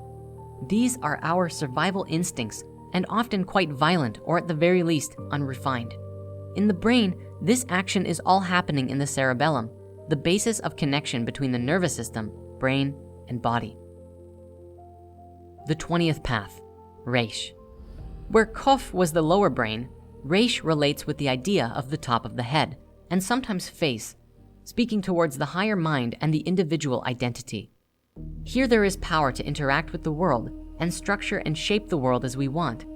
This letter speaks towards identification and definitions, because in order to live in the world we do, we need to have definitions to work with. Ultimately, definitions and words subjectively define the world we live in, giving structure and meaning to our experience. This path speaks towards the ability to choose between greatness and degradation, and upon choosing greatness, embodying the true spirit of the Creator in form. The 21st path, Shin. Shin relates with the idea of a tooth, but also represents the element of fire. It speaks towards the human ability to change and be changed by everything in life, within us and our environments, throughout all of time. Further, both a tooth and fire are symbols of the force which breaks down and transmutes energy from one state to another. This is thus that transformation, the breaking down of something in order to change its form, whether it be breaking down food to transform it into something our bodies can digest, or firing clay to solidify it into a pot. For us, this speaks to balance between opposing states and extremes. The 22nd path, Taf. The final pathway is called Taf, which relates with ideas such as world, cross, mark, or seal. The concept here is, it is complete, or the work is done. Sort of like an X marks the spot connotation as well, the finishing point, the grand finale. This finished creation is, of course, the physical universe, as the process of creation has brought everything together and into its final form, however that manifests physically. Even you, in your wholeness, are an entire ecosystem unto yourself, but still a part of something much greater. Much like with the Sephiroth, Taf compounds all of the previous pathways together, bringing everything to a close, or, as we discussed in a previous video, the halfway point, and the state from which life is born and strives to return back to its divine origin point. This pathway teaches us that from the very beginning of a journey, the end was already set out before us.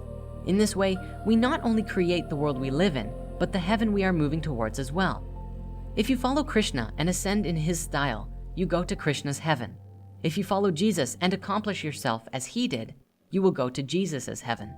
Much in the same way, if you create your own path to ascension and others follow it successfully, they will go to your heaven.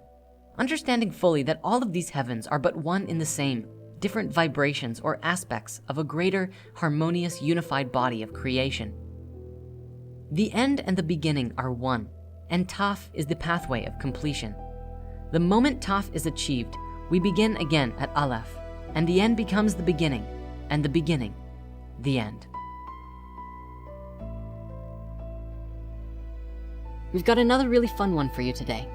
It's one of the most mind-blowing pieces of content we've seen in a long time, and it's such an honor to share it with you. This is an exclusive episode from Gaia called The Masters of the Net, diving deep into the 40 years of research by Dr. Robert Gilbert, PhD, a former nuclear, biological, chemical defense Marine Corps instructor who went through his own awakening and became the founder of the Vesica Institute for Holistic Studies. His work, as you'll soon see, offers a new way of understanding the invisible energy matrix that underlies everything in the physical world. While the mainstream understanding of reality has been largely restricted by the materialistic worldview, each day there is an ever-growing body of research that suggests that we can understand the underlying foundation of existence in an entirely new way. And by this understanding, we may become free to live harmoniously with ourselves and the whole world. Once this episode is complete, if you enjoyed it, please check out the rest of this series on Gaia using the link in the description. It's definitely worth it. Enjoy. There is a pattern behind everything in your life. It's pain or pleasure, happiness or misery, success or failure. The hidden key to self-empowerment is the knowledge of these patterns which direct our lives. Sacred geometry teaches the master patterns which create our world and which are the true secret behind all manifestation. This series removes the veils of previously hidden knowledge. You will learn key subtle energy patterns which, when activated regularly in your own energy field, can change your life.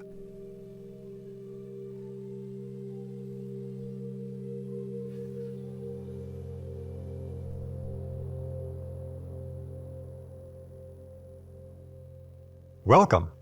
I'm your host, Dr. Robert J. Gilbert, founder of the Vesica Institute for Holistic Studies. For over 40 years, I have intensively researched the patterns behind human life. This includes scientific studies from my time as a U.S. Marine Corps instructor in the field of nuclear, biological, chemical warfare defense, and studies of spiritual traditions around the world, while completing my PhD in international studies. I'm excited to share with you in this series some of the highlights of these 40 years of research. We will explore together the hidden patterns which manifest everything in physical existence. This is a journey of empowerment. By learning how to work with subtle energy patterns known to ancient traditions, you can initiate an alchemical transformation within yourself. This process can empower your individual evolution of consciousness and thereby assist the raising of consciousness on our planet. We begin with a hidden lineage of initiates, known in ancient Egypt as the Masters of the Net. These initiates knew a great secret, that behind everything in physical existence is an invisible matrix of energy, which is the source of all physical manifestation. It is this invisible energy matrix which materializes everything in the physical world through the patterns we call sacred geometry. The term sacred geometry is comprised of geo, meaning earth, and metri, meaning measurement. Sacred geometry literally means the sacred measure of the earth. We can also think of this in a larger sense, of sacred geometry meaning the divine blueprints of consciousness and energy. In the ancient world, all of the temples, monuments, and political power centers were built on the larger power spots of the Earth's energy grid and were used for establishing the exact placement of the central axis of the building, the walls, the altars, and all the other features in sacred buildings. The ancients knew that many of these large-scale earth grids are connected to the sacred geometry patterns we know today as the Platonic solids. They're called Platonic solids because they appeared in the writings of Plato 2,500 years ago. However, these forms were known in ancient temple sciences long before the time of Plato. The Platonic solids are the geometric forms which correspond to the four elements of earth, water, air, and fire. Then there is the form of the fifth element, the universal life force, which the Greeks called ether, and was known as chi, ki, prana, and other names in different traditions. This is the fifth and final Platonic solid. This fifth element form is the 12-sided dodecahedron, which was considered sacred and sometimes secret in the Greek tradition. Plato hints at it when he described the earth as looking from above, like a 12-sided ball. In ancient traditions, both the earth and the entire universe were considered to have the form of a dodecahedron. It's easy to see why, over the entrance to Plato's initiation school, there was said to be a sign which read, "No one ignorant of geometry may enter." In the 1970s, Ivan Sanderson wrote an article showing the geometric locations of physical anomalies on the Earth.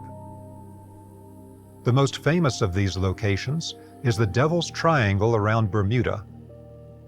However, Sanderson found that there was a geometric pattern of similar sites all around the globe. Sanderson found these locations were at the nodal points of the Platonic solid known as the icosahedron.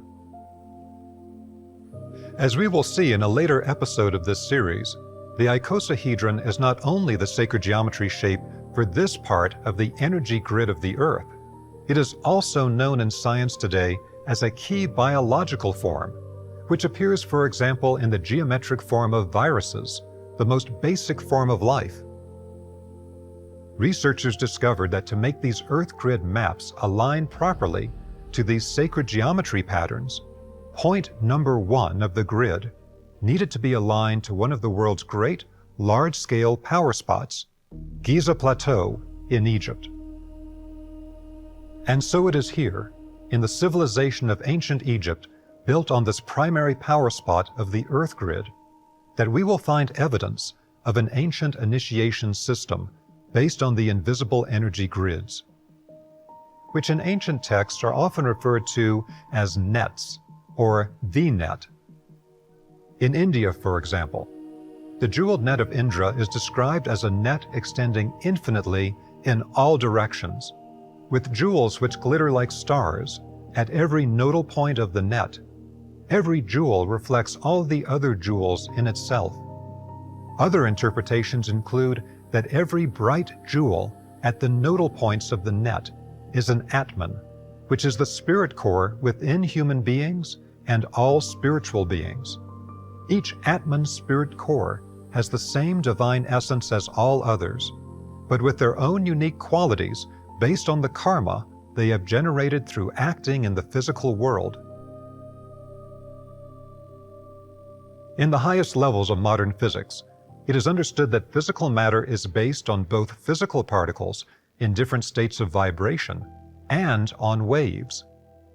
Waves can collapse into particles. Particles can disintegrate back into waves. This is called wave-particle duality in modern physics. Similarly, ancient traditions based both their understanding of natural forces and their healing methods on dynamic vital energy, not on the physical matter itself, which is simply a lower, denser manifestation of the underlying energy patterns. Ancient traditions understood that energy in different states is the core of all existence. This brings us to an important secret of sacred geometry. Whenever you see a physical form, including the forms of sacred geometry we will explore in this series, don't think of it as a solid, inert structure. Always keep in mind that what stands behind this physical structure is the net, the vibrational matrix of energy that this form crystallized out of.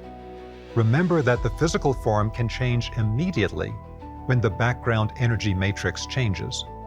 Everything is energy, so sacred geometry patterns are crystallized forms showing us the invisible vibrational matrix, which is the higher reality. This vibrational matrix is the net, which ancient traditions learned to master, understanding that the solidity of physical matter is an illusion, that it can change based on changing the vibrational matrix behind matter, is the secret of all advanced energy healing and what we call today vibrational medicine. It is also the secret of all advanced spiritual activation of the human being. These nets or energy grids work on higher plane levels, in addition to their work on the physical plane to create physical form. Modern physics has allowed materialism to restrict its understanding of this larger reality, so that modern materialism only sees energy manifesting at two levels, the electromagnetic and the physical levels. One of the most popular models of these higher planes today is the seven planes model from the Theosophical Society. This image of the seven planes of nature is derived from the modern system of biogeometry, developed by Dr. Ibrahim Karim in Cairo, Egypt. Dr. Karim found the geometric shapes which connect in resonance to each plane, which makes possible very advanced work in testing or directing energy to these planes. We will discuss biogeometry in more detail in the final episode of this season. Working with higher planes, along with the net of the vibrational matrix, is a key secret of spiritual initiation. This makes possible advanced applications in manifestation, prosperity work, and the materialization of energy and thought forms into physical reality. It is all about knowing how to work with the patterns of energy which move from the higher planes of consciousness into vibrational matrices and then crystallize into physical manifestation. Modern materialistic science doesn't allow itself to consider any planes above the physical plane. It bans any discussion of metaphysics just as dogmatically as any fundamentalist religion enforces the suppression of heretical ideas. Instead, modern science talks about dimensions rather than higher planes. Modern advanced physics is full of higher dimensions. In fact, modern physics requires the existence of many higher dimensions in order for the mathematics of quantum physics to work out. But despite these higher dimensions in physics equations, materialistic science continues to insist that this is simply a mathematical artifact and does not indicate the existence of any higher metaphysical realities. So let's take just a moment to understand the basics of what dimensions are as these have taken the place in physics today of the classical ideas of the higher planes of existence.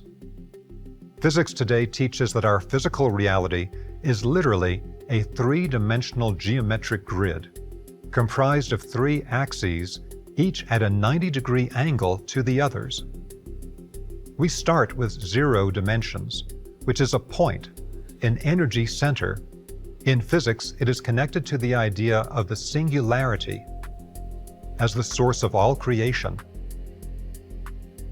In spiritual terms, the 0-dimensional point is the gateway to the divine unity from which all polarity and manifestation emerges, which ancient traditions would call the divine plane. The 0-dimensional point is literally the spiritual origin point from which physical space is created.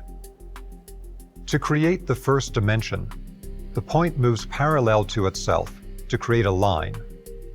The point then moves on a new axis, creating lines between the new point and the two previous points, making the simplest two-dimensional straight line form, the triangle. The point then moves on a new 90-degree axis, which creates not only new lines between the now 4 points, but also creates planes on all sides of this now 3-dimensional form. This makes the simplest straight line 3-dimensional geometrical form the tetrahedron. We have now moved from the point to the line to the plane to the solid, from 0 dimensions to 3 dimensions. If we move the point into another new axis away from the existing 3 dimensions of space, we then create a 4th dimensional object. We cannot see any aspect of 4th dimensional or higher forms because our human senses are based on perceiving our 3-dimensional world. However, it may be that our subtle organs of spiritual perception could perceive these higher dimensions or higher planes. This realization that beings with sense organs for only lower dimensions could only see fragments of higher dimensional objects was the basis for the concept of flatland by Edwin Abbott. The flatland concept shows how a 2-dimensional being could only see simple 2-dimensional or 1-dimensional aspects of 3-dimensional objects moving through the plane of the world that he perceives. The lesson, of course, is that the same is true for us as 3-dimensional beings. We can only see 3D or lower dimensional sections of any 4th dimensional or higher dimensional objects moving through our world. This flatland concept of our only perceiving small fragments of higher dimensional objects moving through our world opens up new understandings of mysterious spiritual manifestations, of UFO sightings, etc. 5th, 6th, and even higher dimensional forms are also possible and have already been identified in advanced scientific mathematics and geometric studies. When we see these higher dimensional geometric forms on a flat 2-dimensional surface, they appear as a complex grid pattern, the net described in the ancient traditions. So if we add another point to the preceding series of dimensional images, a new point which would now be in the 4th dimension along an axis shift not perceivable by a 3-dimensional person, this would create a 4th dimensional form of which we would only see a shadow of it in our dimension. Note that the 4th dimensional form at the end of this sequence, when shown in a lower dimensional projection as a flat 2D form, from a specific perspective looks like a 5-pointed star, a pentagram inside a 5-sided enclosure, a pentagon. This opens up the possibility that forms and sacred geometry used in ancient spiritual traditions are actually lower dimensional projection views of higher dimensional objects. These 2D or 3D sacred geometry patterns may actually have the hidden power to energetically connect us to higher dimensional realities. As we will see in a later episode, the pentagram form we see here, created by higher dimensional projection, is a key sacred geometry pattern for the human energy body and has been used for spiritual and magical purposes throughout recorded human history. This pentagram within a pentagon is also related to the large dodecahedron of the Earth grid we saw earlier in this episode. The dodecahedron is comprised of 12 pentagons, showing that the energy geometries of the human body also exist in a larger macro form in the energy grids of the Earth itself. This is a profound aspect of sacred geometry, that geometric forms we see may just be shadows of higher dimensional forms, which most human beings have not yet developed a sense organ to perceive directly. Now that we have explored some basics of energy grids, or what the ancients called the net, as patterns which create the physical world and which manifest on multiple planes and dimensions, we can now explore the hidden tradition of the masters of the net in ancient Egypt. The ancient Egyptian tradition cultivated deep hidden knowledge and applications of the energetic net behind all physical manifestation, both in the human energy field and in the Earth itself. In modern physics, it is understood that all physical matter is within an energy grid of space and time. Today we see in physics books a representation of the net of space-time being distorted by physical mass. This net is often shown looking like a rubber sheet with a squared geometric grid on it, being distorted and stretched by an object such as a planet. This means that the net is malleable and it can be modified. Over 5,000 years before modern physics, this same energy grid, which is today called the net of space-time, was known and shown in the ancient Egyptian mysteries as the net which creates and sustains all physical existence. Learning to tap the power of this geometric energy grid was a key aspect of the Egyptian temple initiation. Those initiated into these mysteries were known as the Masters of the Net. Behind the illustrations on the Egyptian temple walls were geometric grids constructed first by the artist, before creating the final illustrations we see on the completed temple walls in Egypt. These geometric grids used in ancient Egypt are known to modern Egyptologists, but with their materialistic viewpoint, many believe these grids to have only been a practical method to lay out the illustrations on the wall. They ignore the vast literature in ancient Egypt which describes this net and its magical power. There were specific terms used for different aspects of the geometric net of energy by the Egyptian initiates of the temple. Some of those terms are seen here, from hieroglyphic text published by British researchers in the late 1800s. There were also direct representations of the net. For the public, the net was often represented metaphorically as a net used to catch fish or to catch birds. Initiates were shown learning to master the net and its powers. Deeper initiation teachings were also held within the net imagery. Ancient Egyptians did not refer to non-physical beings as gods or goddesses, as they are translated into English today from ancient text, but rather they referred to these beings as netters, the conscious forces of nature which the initiate learns to directly communicate with and to direct their power. Many netters were shown with animal heads, not because ancient Egyptians worshipped animals, as is sometimes falsely speculated today, but because they understood that higher divine powers manifested through specific animals.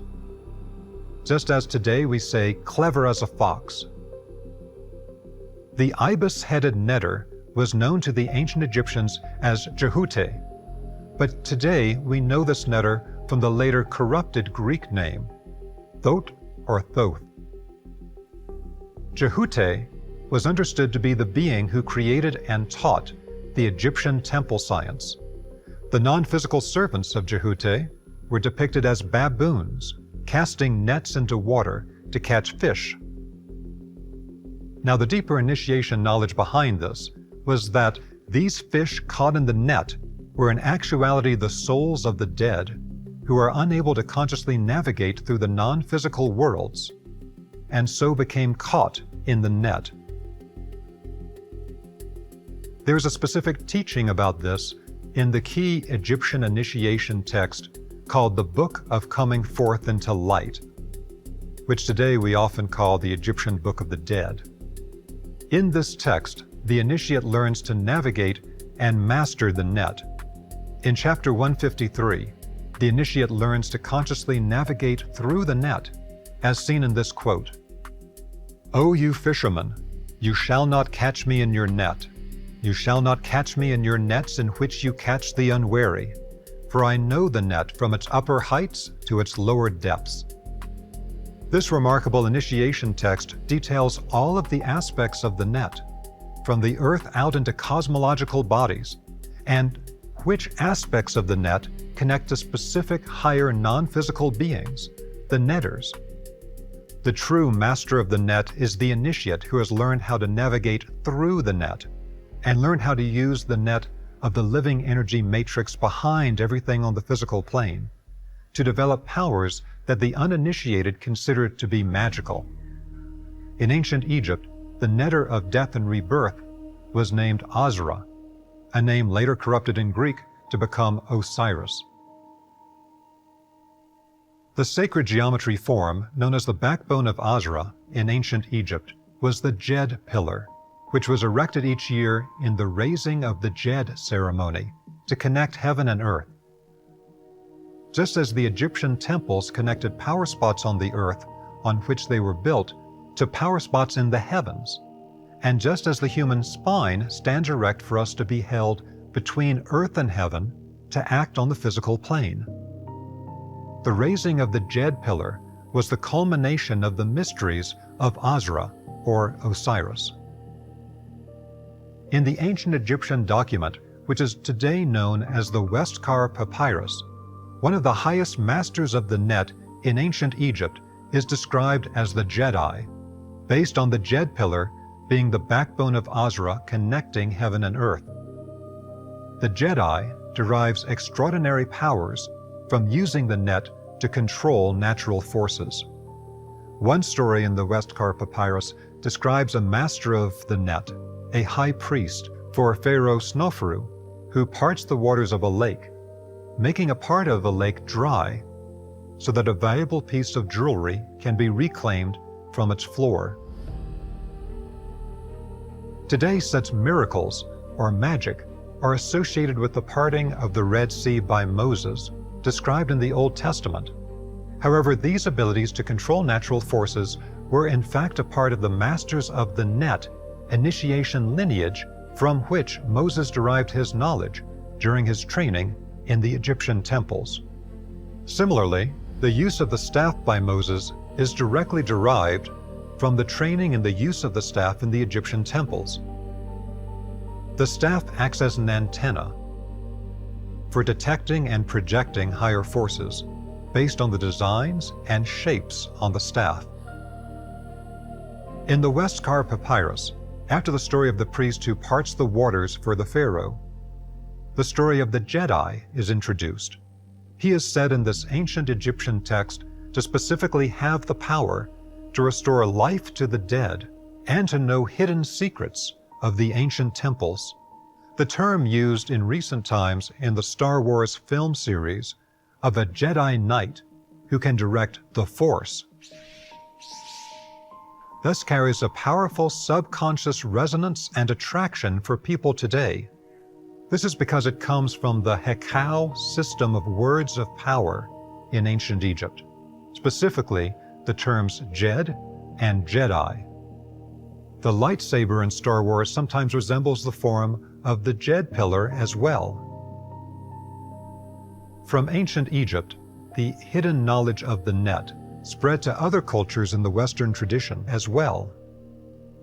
The foundation of the Western monotheistic tradition is the Old Testament, whose first book, Genesis, describes the creation of the earth from higher spiritual realms through the use of specific sacred geometry patterns.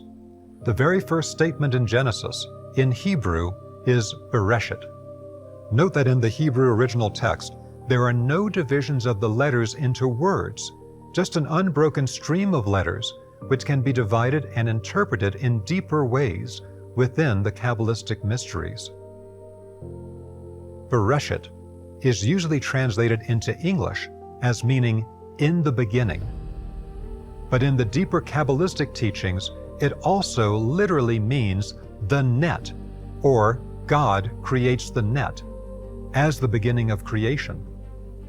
This means that the same geometric energy net we saw previously as the core of ancient Egyptian initiation, which appears as the matrix of space-time in modern physics, is also the very first statement of Genesis, which can be accurately translated as God creates the net as the very first act of creation.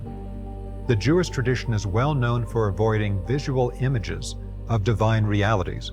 However, in the Kabbalah, there is a powerful discussion of a specific net of creation, manifested by the 22 flame letters of the Hebrew alphabet, each of which is a divine power. In the modern Jewish Kabbalah, this net pattern is referred to as the 231 gates. Perhaps the best known net pattern from the Jewish tradition in modern times is the Tree of Life, an energy matrix which is a map connecting multiple dimensions, which also microcosmically manifest as a powerful energy grid within the human energy body. Methods to activate this powerful energy grid within our human energy field require real knowledge about this pattern and its effects, rather than the inaccurate speculation which has become so prevalent in recent times. This lost knowledge was restored in modern times by a Greek Christian healer and initiate known to the public as Daskalos, who referred to the pattern as the symbol of life from its ancient Egyptian roots. Activating each key part of this net grid pattern requires regular practice.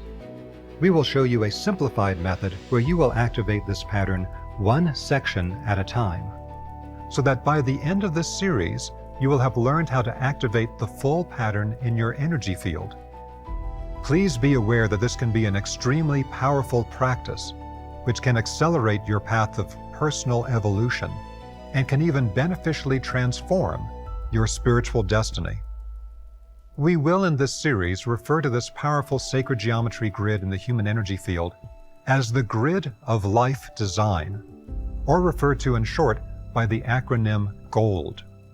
This will help to remind us that this pattern is indeed linked to activating the gold energy of the saints in our energy field, the same golden radiance which is shown above the heads or bodies of the great initiates of every spiritual tradition around the world. So let us begin our activation of the grid of life design, or gold, with the activation of the gold energy surrounding our head, the seat of our consciousness.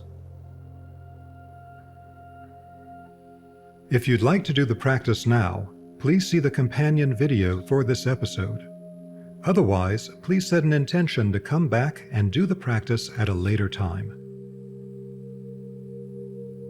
And join us for our next episode, where we will reveal 4 of the deepest secrets within sacred geometry. We'll explore more of the core hidden knowledge of the masters of the net from Egypt and from other great initiation traditions around the world. Dr. Gilbert shared profound information about the invisible matrix of energy underlying our material reality, which he described is based on essential geometric structures, something we often know as sacred geometry. Today, we are honored to share the second episode in that series, where Dr. Gilbert will take us further into comprehending 4 major secrets of the human energetic field. When we understand that light and consciousness are in essence the same thing, we are able to perceive through the limitations of the material form to the underlying spirit from which all things come.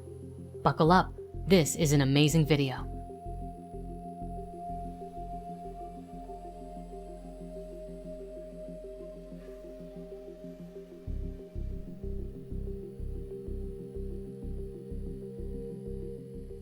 Welcome.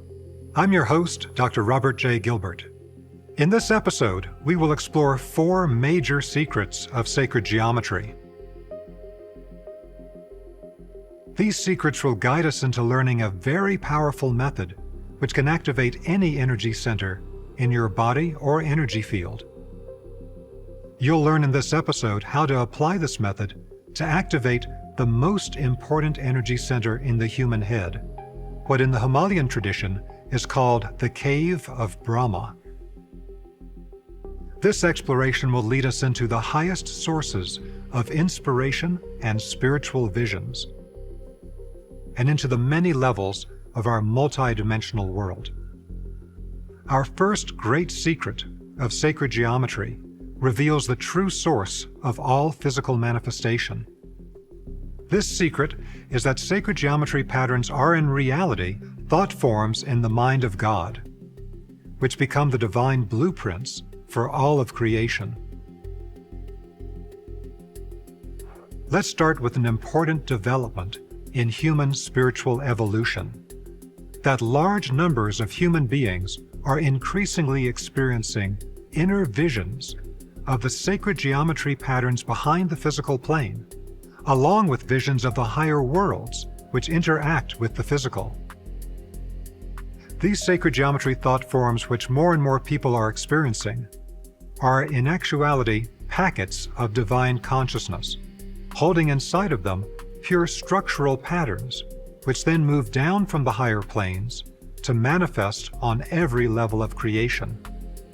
These sacred geometric visions can come whenever we release our contracted perception of the physical world and expand into deeper levels of awareness. In my 30 years of publicly teaching sacred geometry, in every class I would have students tell me that the pattern I had just taught them was one that they had seen before. Students told me they had seen the pattern internally in a dream, in a vision, in an ayahuasca journey, or other psychotropic experience, or in a transmission from a spiritual teacher.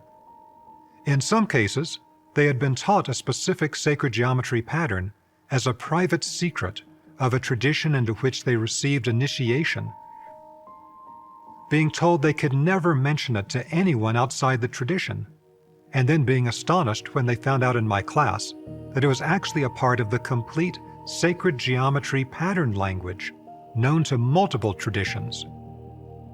Ancient traditions knew that these sacred geometry patterns, which underlie all of creation, are in reality, in their deepest essence, thought forms from the mind of God. So our visions of these sacred geometry patterns can at their highest level mean a literal communion of our human mind with the divine mind. This experience can transform our deepest sense of ourselves and of what our true potential really is. This idea that the basis of creation is sacred geometric patterns is related to the findings of some modern physicists who say that the evidence in modern physics shows that the essence of all creation is not physical matter, but consciousness. A key aspect of consciousness, being the foundation of all existence, is that light and consciousness are the exact same thing. This is embedded in Genesis, with creation beginning with the statement, "Let there be light." Modern physics says that everything is fundamentally energy, and that light exists both as a physical particle and as an energy wave.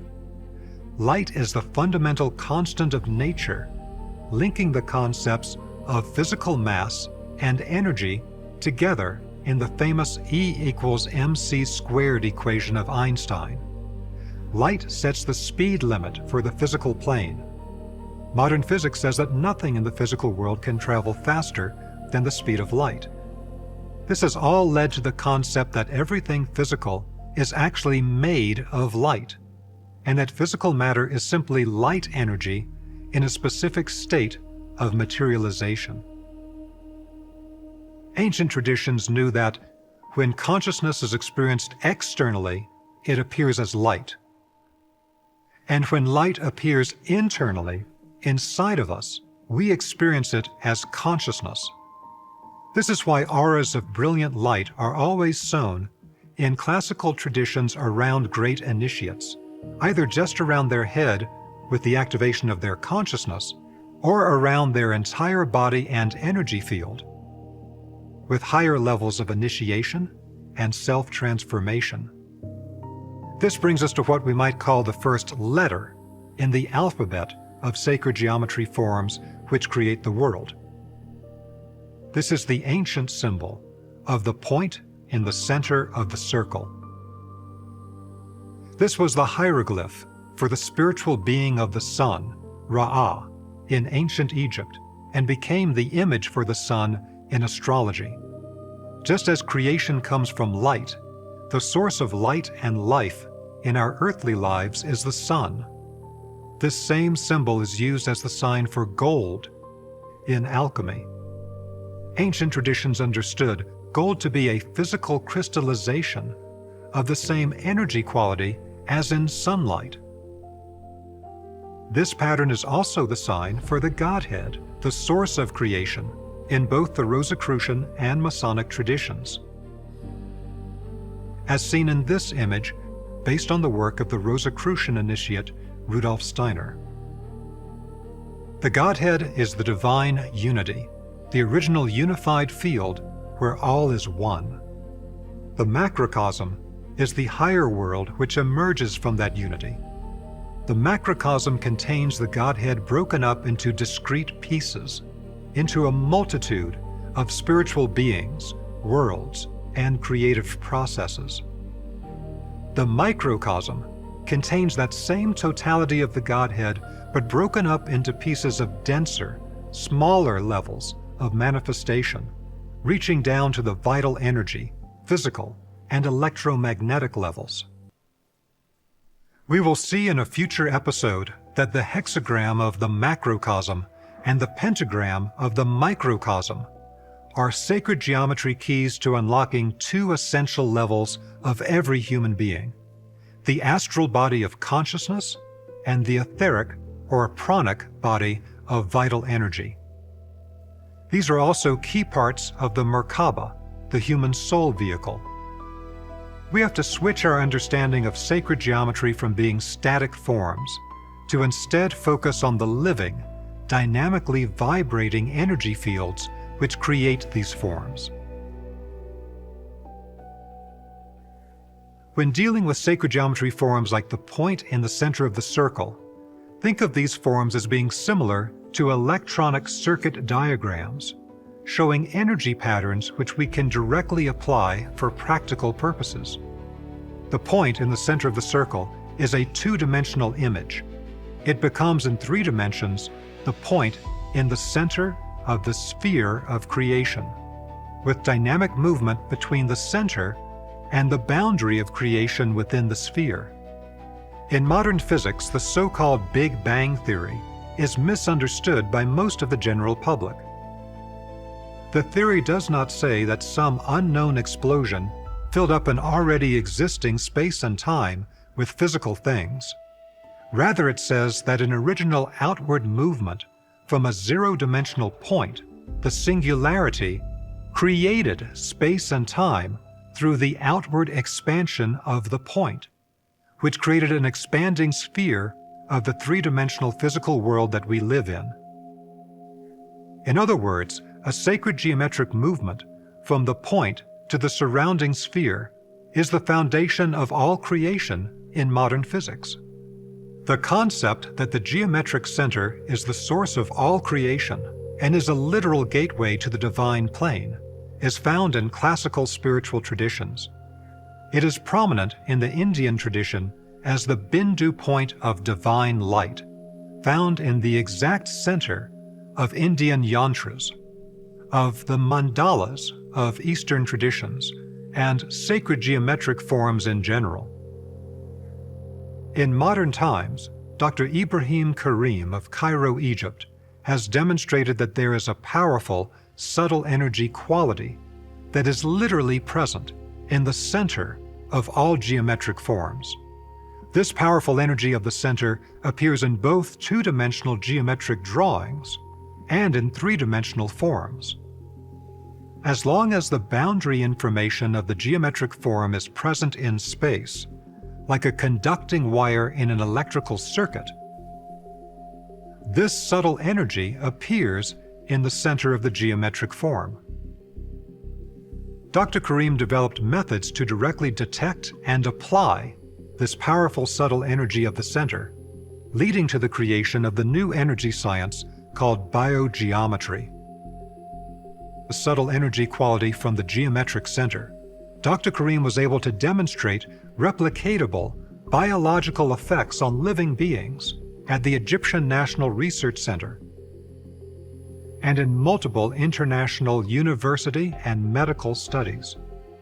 Classical traditions described the act of creation from the center as moving through multiple levels of densification, which are referred to as spiritual planes, or as the planes of nature.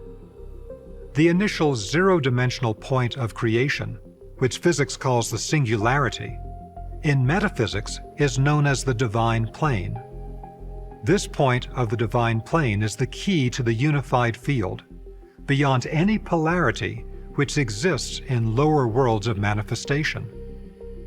Dr. Karim has created a new multi-dimensional wave model, describing the different planes of manifestation and showing which geometric shapes are in resonance with each plane. In practical biogeometry applications, these shapes can act like antennas to focus on a specific plane to either detect and analyze their energy or to direct energy to or from that plane. The highest plane, the divine, manifests its energy through the zero-dimensional point, which manifests in the center of all geometric forms. The circle and sphere, the perfect balanced containers for creation, resonate with the physical plane, where vibrations crystallize into matter. When we connect the highest and the lowest planes in Dr. Karim's model, we see the point in the center of the circle for what it really is, the divine unity plane in the center of the physical world of creation. Dr. Karim's discovery is connected to other scientific discoveries. Recent experiments using laser light to create cavitations within water, which are empty spheres or bubbles, have shown incredible effects which cannot be explained by modern science. When this water bubble collapses, it releases both light and sound, a phenomenon known as sonoluminescence. The instant the water bubble collapses, it also releases a tremendous amount of excess energy. In one experiment, when linked to a pump with 840 watts input, it produced 2,800 watts of power, an increase of over 300% of the input energy. Considered impossible in modern physics, but explained in research papers as a possible release of hidden energy from the quantum vacuum, which some people call zero-point energy. Studies of the collapsing water cavity have found that this collapse creates for a millisecond heat of over 5,000 Kelvin. The surface of the sun is 5,800 Kelvin. Just as Dr. Karim's work shows a subtle energy which affects biological life coming from the center of the sphere and all geometric forms, so sonoluminescence research proves massive millisecond releases from the center of collapsing spherical structures in water. So we have now explored the first secret, how the point in the center of the circle image is a packed thought form in the mind of God, which holds encoded information about how the divine geometric center, the singularity, the unified field, manifests the sphere of physical creation.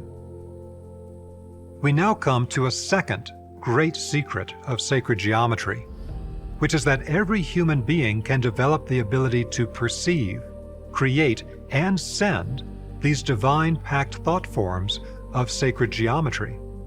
The precise methods of how to do this have been hidden in closed initiation circles for thousands of years. In the Kabbalah, the mind of God is described as an ocean of fire which is pure consciousness. Every human being receives a spark from this ocean of fire, and this divine spark becomes our immortal spirit core, our microcosmic part of the one universal being. This flame of our higher spirit core ignites above our head during advanced forms of spiritual initiation. This is seen in the Indian tradition with the flame appearing above the head when a person becomes twice born.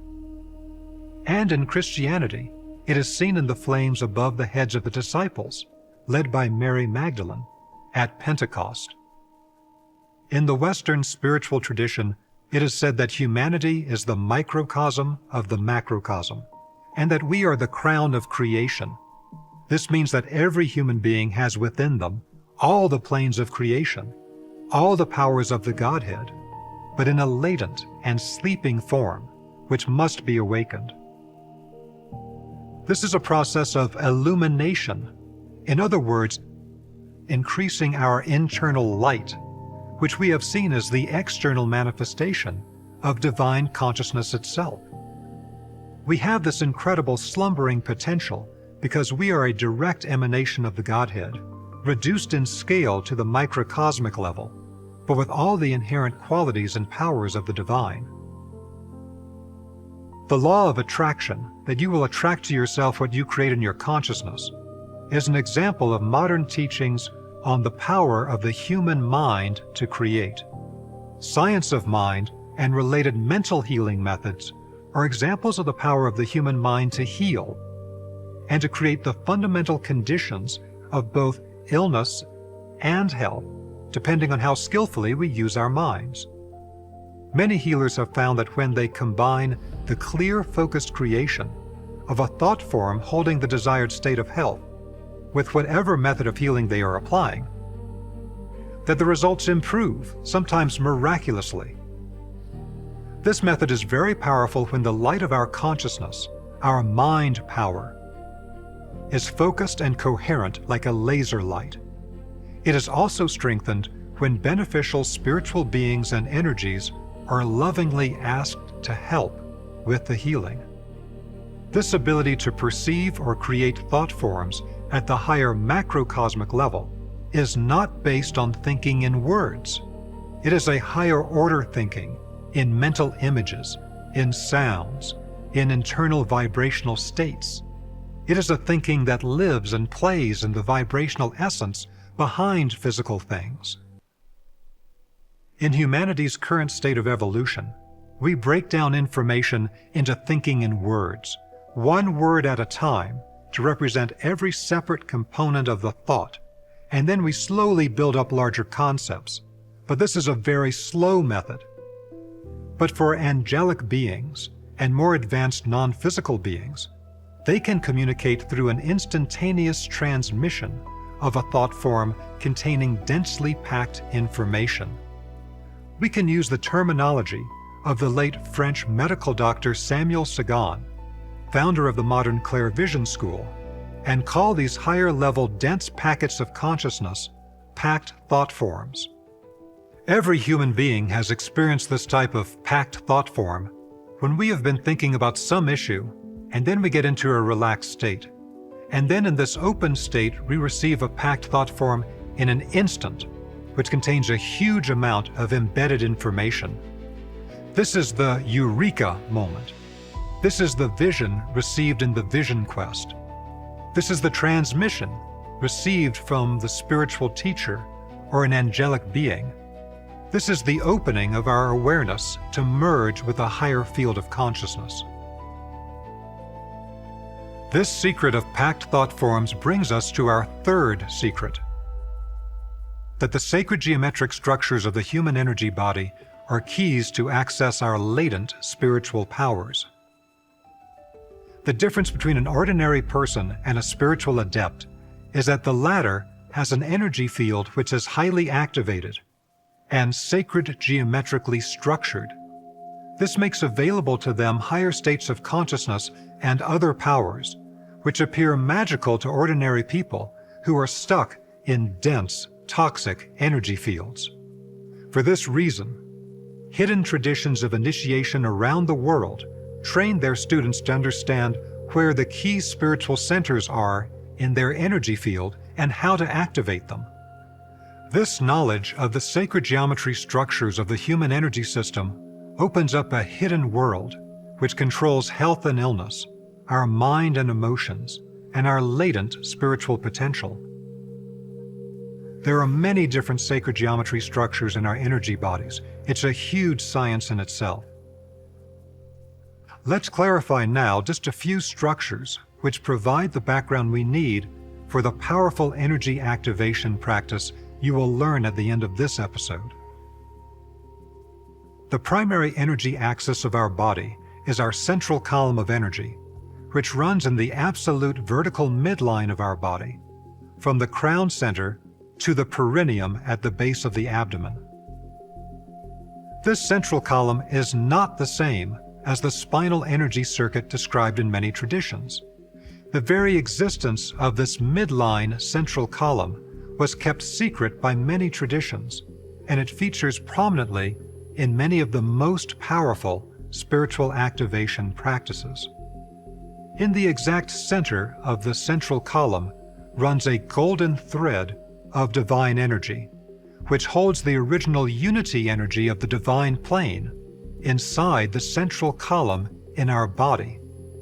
The 7 primary energy centers on our central column are known today by their Indian name, chakras, meaning wheel, because they appear on the front and back of the body as spinning vortices of energy. For the 5 chakras from the third eye or ajna center in the head down to the sexual chakra, the vortices at each of these 5 chakras are paired up in the front and the back of the body. The tips of the 2 vortices meet at the golden thread in the very center of the central column. The very top and bottom chakras along the central channel in our body, the crown or Sahasrara center, and the base or Muladhara center, are connected together in their own vertical vortex pair right on the central column itself. Our central column continues down from the perineum at the base of the abdomen to go between our legs and then below our feet into the earth to ground us, and also continues in the opposite direction above the human head to connect us to higher consciousness centers. The energy centers in our physical body can only hold a certain intensity level of power. Otherwise, their high level of voltage would burn out the smaller subtle energy circuits in the human body, which are referred to as nadis in the Indian tradition. However, energy centers in our subtle energy field outside of our physical body can hold much higher energy intensity.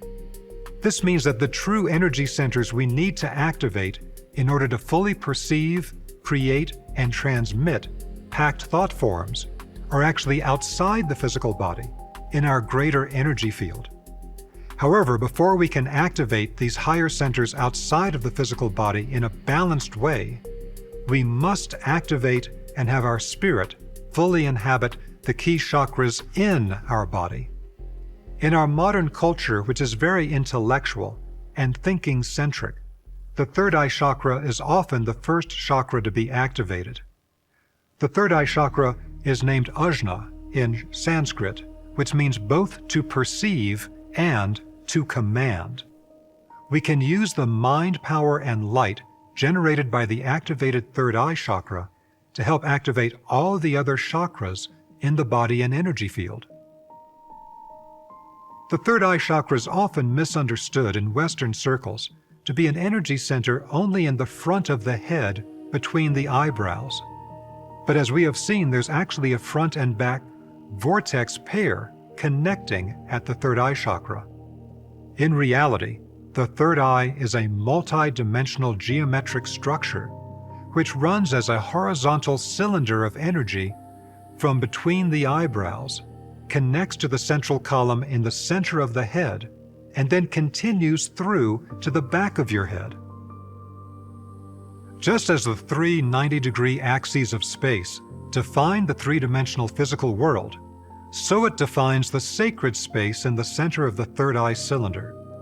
We can call the three axes of space the cubical cross, because it is a cross in 3 dimensions rather than just 2 dimensions.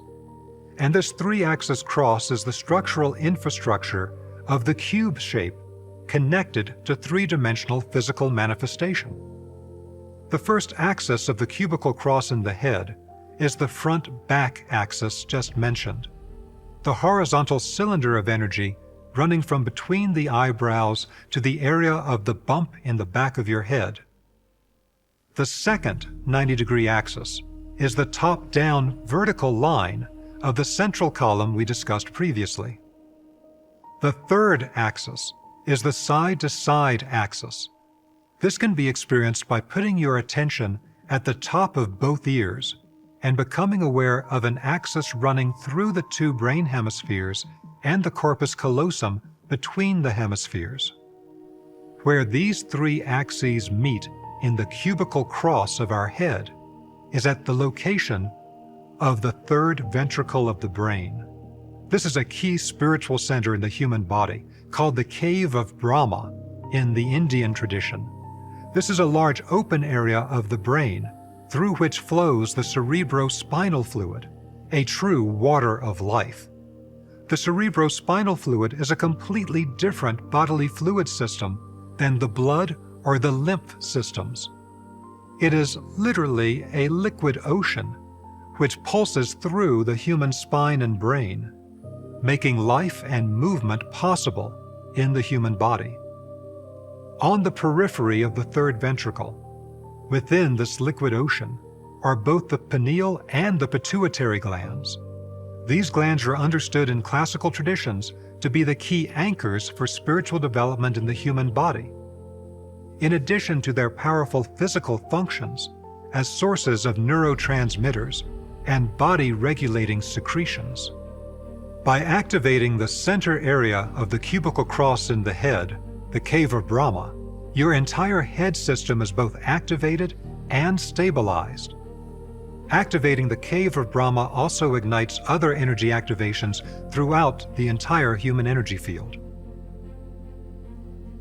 This brings us now to a 4th secret, that these hidden practices to activate the human energy system do so by applying the exact same sacred geometry patterns which created our world. These key patterns move energy in the major centers and circuits of the human body, and thereby activate our full spiritual potential.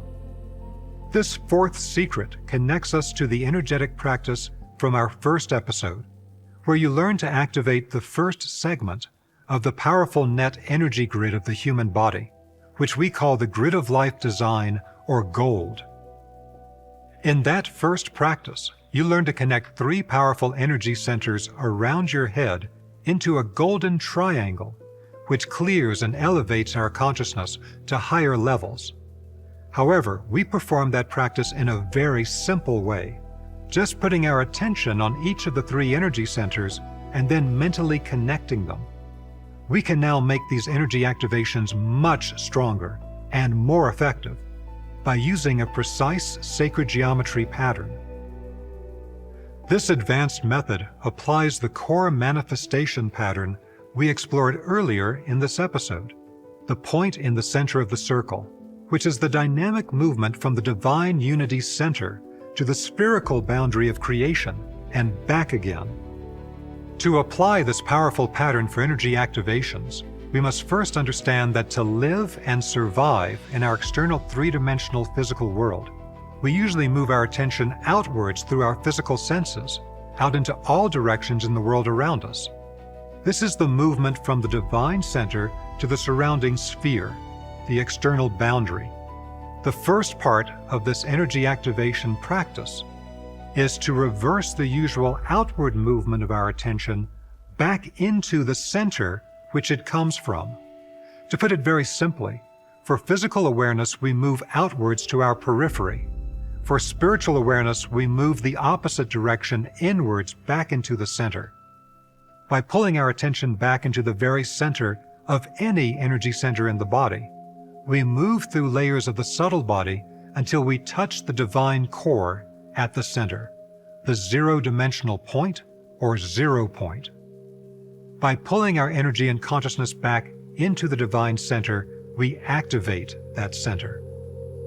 When activated, this center then reverses the direction of movement so that we switch again from going inward to now having the activated energy center radiate outwards in all directions. This natural counter movement radiates from the center back out to the periphery, but with a much stronger, awakened power than before, now pouring out from that energy center. This creates in our energy body an expanding sphere radiating out from that center point to create a radiant sun around that energy center. The effect of this practice is described and illustrated in virtually every world tradition, showing a radiant sun of energy around a person's head, or their heart, or other activated energy centers. This is the aura of an awakened master, an initiate. This method has two stages. The first stage is the inward movement of our energy and awareness into the center point of an energy center. When our inwardly moving consciousness touches the divine center, this profoundly activates the energy center we are focusing on. This first stage we will call 0-point centering, or ZPC for short. The second stage is the outward expansion from the divine center when it has been activated, turning that energy center we are focusing on into a radiant sun. We will call the second stage the radiance stage. What we are calling 0-point centering and radiance are known by a variety of names in different traditions: center and periphery, expansion and contraction, involution and exvolution, divine pulsation, etc. Unfortunately, when most modern systems teach this practice, they almost always teach only one of the two phases, ignoring or dismissing the other phase. Eastern systems tend to focus only on the inward movement, the 0-point centering movement into the center, whereas Western systems tend to focus only on the outward movement, the radiance out into the surrounding sphere. This is a common metaphysical problem. Many of our modern spiritual practices are based on shattered fragments of the whole, with key parts of the practice missing because we don't understand the full pattern. Sacred geometry holds the key to understanding the complete pattern. It is essential that both parts of this practice, the inwards and outwards movements, are used together to create the optimal balanced activation of any energy center. Otherwise, it's like trying to walk and move forward by only using one foot, or breathing by only using in-breath or out-breath, which ignores the healthy rhythm of alternating the opposite poles of the practice. We can perform this practice on any energy center in the body to activate it. We could even use this method to activate an energy center in another person's body through putting our mind inside their energy center and creating this movement pattern. This activation of an energy center helps to fully manifest that center's inherent powers. This awakens the slumbering divine powers within any energy center of our body, while also balancing and restoring harmony, and opening up perception of higher non-physical realities. Please keep in mind that external explanations like these are essential to understand these deep initiation processes. However, we must be careful not to fall into the common trap of modern spirituality, which is to intellectually understand a concept, but to have never really experienced the full reality of it.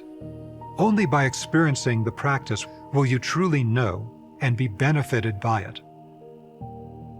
Previously, we created the golden triangle around the head in episode 1. Now we will activate the cave of Brahma in the center of the 3-axis cross in the head. This area is a master controller of the brain and body, of the entire sacred geometry net of the human energy field. The cave of Brahma can activate a wide range of new powers, abilities, and states of consciousness. The practice you are about to learn is almost never described publicly. Instead, it is encoded in sacred geometric imagery, the same way many hidden practices are encoded in sacred geometry images which are understood by initiates, but are thought to be simply symbolic by the general public. For example, this activation of the cave of Brahma in the cubical cross of the head was encoded in the Christian tradition through the chi-rho symbol of early Christianity, in which the Greek letter rho, which looks like an English capital P, created the vertical axis of the cubical cross, and the letter chi, looking like an English X, created the two horizontal axes, which when flattened into 2D looks like an X. This was a symbol for Christ, or more precisely for Christ consciousness, the activation of the spiritual center in the head into a radiant sun of divine light. This was not only a general representation of the cubical cross as the three axes of physical space, but was specifically shown in the classical images to be inside the head, where icons of Christ show the vertical axis down through the crown center and the horizontal axis through the top of the ears, meeting at the cave of Brahma in the center of the head. This practice is actually quite simple. However, when you first perform it, you will have to train your energy body to learn this new movement.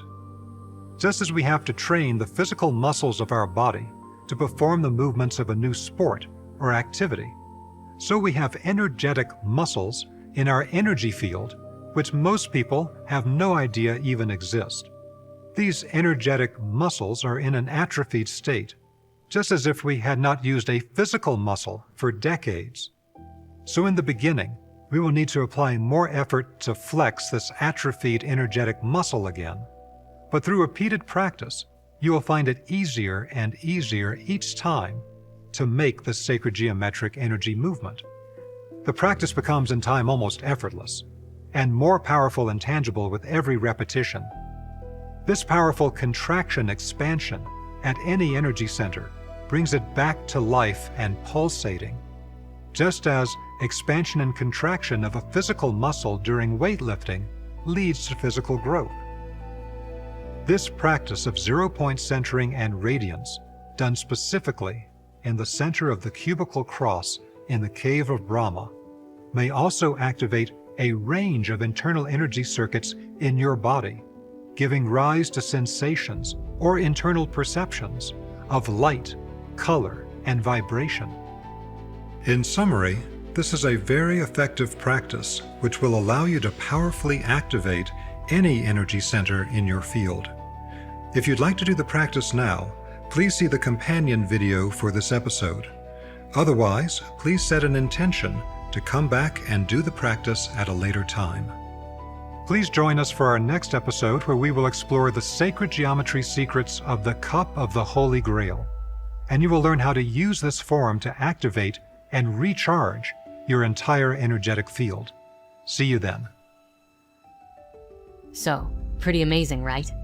But as Dr. Gilbert explained, only intellectualizing the information without putting it into practice will keep us limited from truly experiencing the awakening within. And so, if you're called to go deeper and do the practice and watch the rest of the series, head over to Gaia using the link in the description and continue the journey right now.